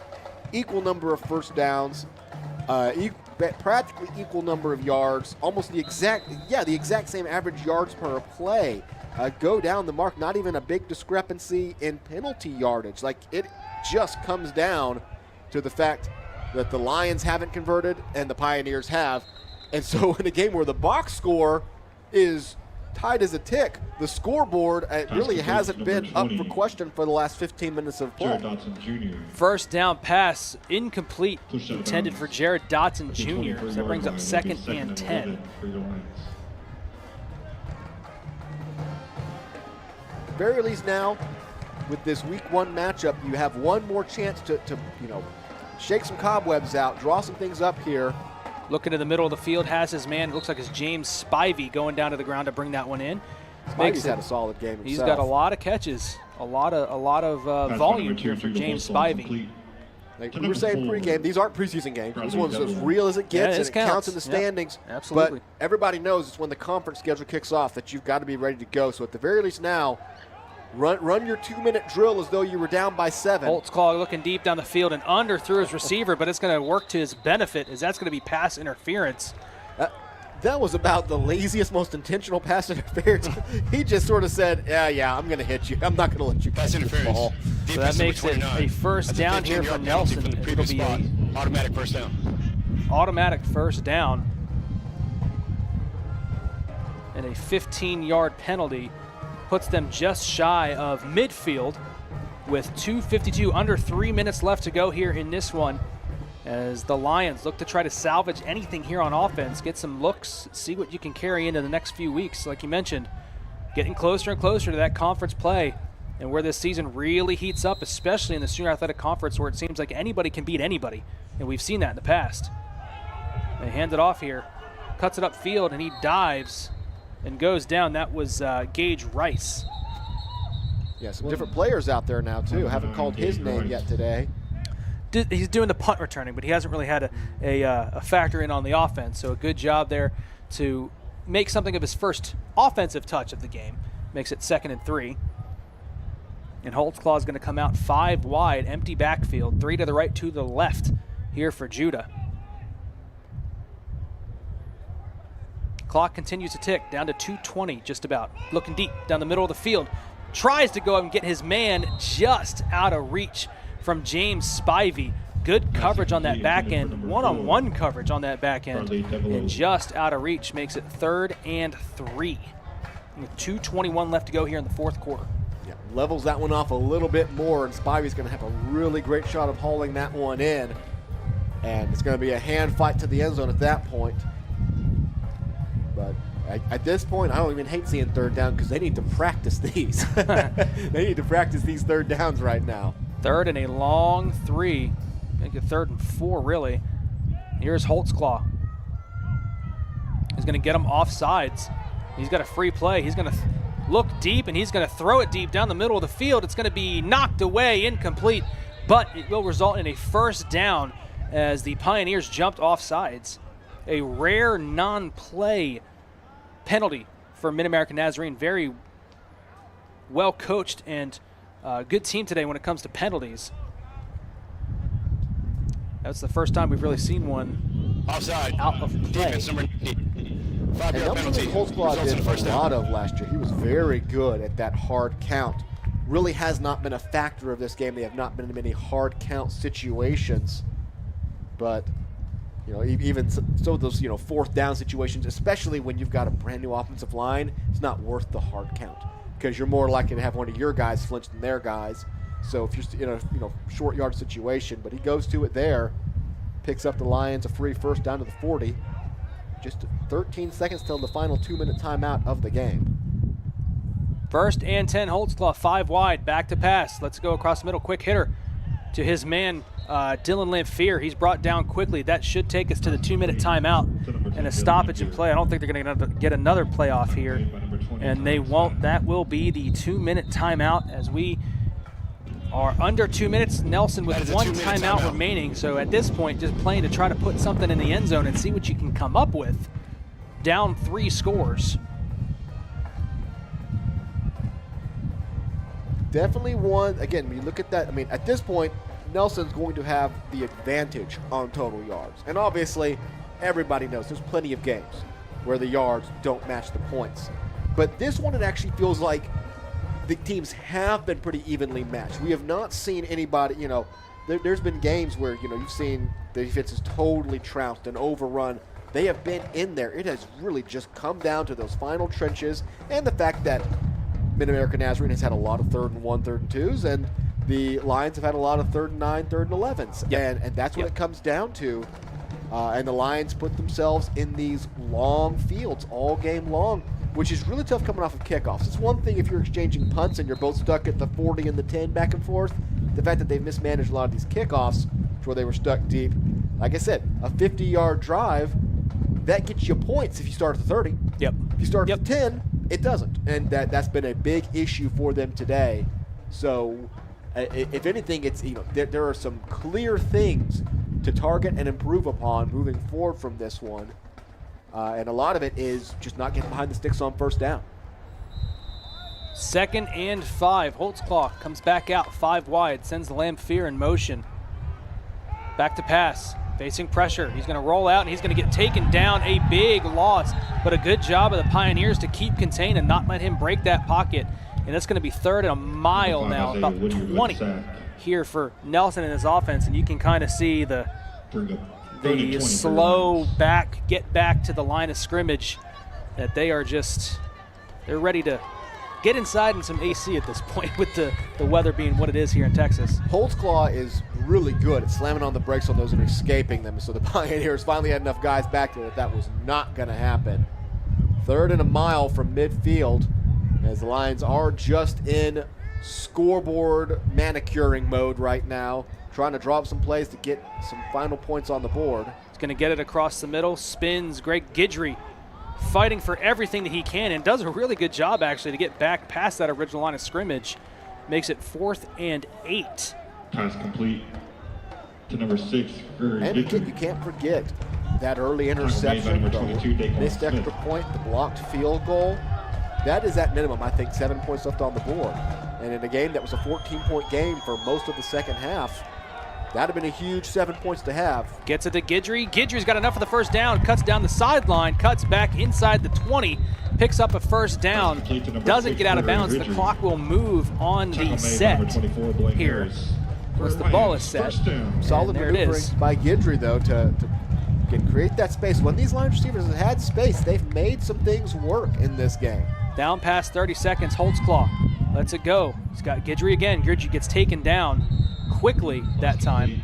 And Nelson will use their last timeout here with 23 seconds left on the clock. So 3 consecutive passes to Greg Guidry. Nelson, 3rd and final timeout of the half. We've seen them willing to kind of go back to the well over and over again if it's working. There's part of me that wonders when this half started, you were down 20-6, and you had that targeting, I believe it was of Jermaine Jones on those first 3 tries. Yep. I might have just kept throwing that because they were not stopping it. Or that's when you do the pump fake, hitch and go, because that's that drive that fell apart and ended on that very, very close 4th and yard and a half attempt. And from then on out, it just kind of felt like it was going to be too much for the Lions to handle had they been able to go score there. So, there's an element of the hot hand, there's an element of surprise that goes into all of this. There's been a lot of chess today on both sides, whether you're going back to the same thing over and over again or like the Pioneers have just thrown so many looks at you. 2nd and 7, 23 seconds left to play. Holtzclaw back to pass. Clean pocket. He's got time. Now it breaks down. He's got to roll out to his right, looking for anything downfield and just throws it away. Took 10 seconds off the clock. 13 seconds left to play here. 3rd and 7 incoming. And a long play there results in nothing but time off the clock here for Nelson, as they're looking to just try to get something into the end zone, put some more points on the board, and take possibly some momentum into the bye and then on to surprise Arizona. They come out empty backfield again. 2 more plays, assuming one of these doesn't come down inbounds. Back to pass, Holtzclaw lets it go across middle field, looking for Dakota. His brother puts it up for the jump ball, cannot bring it in. That's going to bring up 4th down with 7 seconds left to play. And so effectively should be the last play of the game, barring anything quick and a turnover on downs. This should be the last play of the game.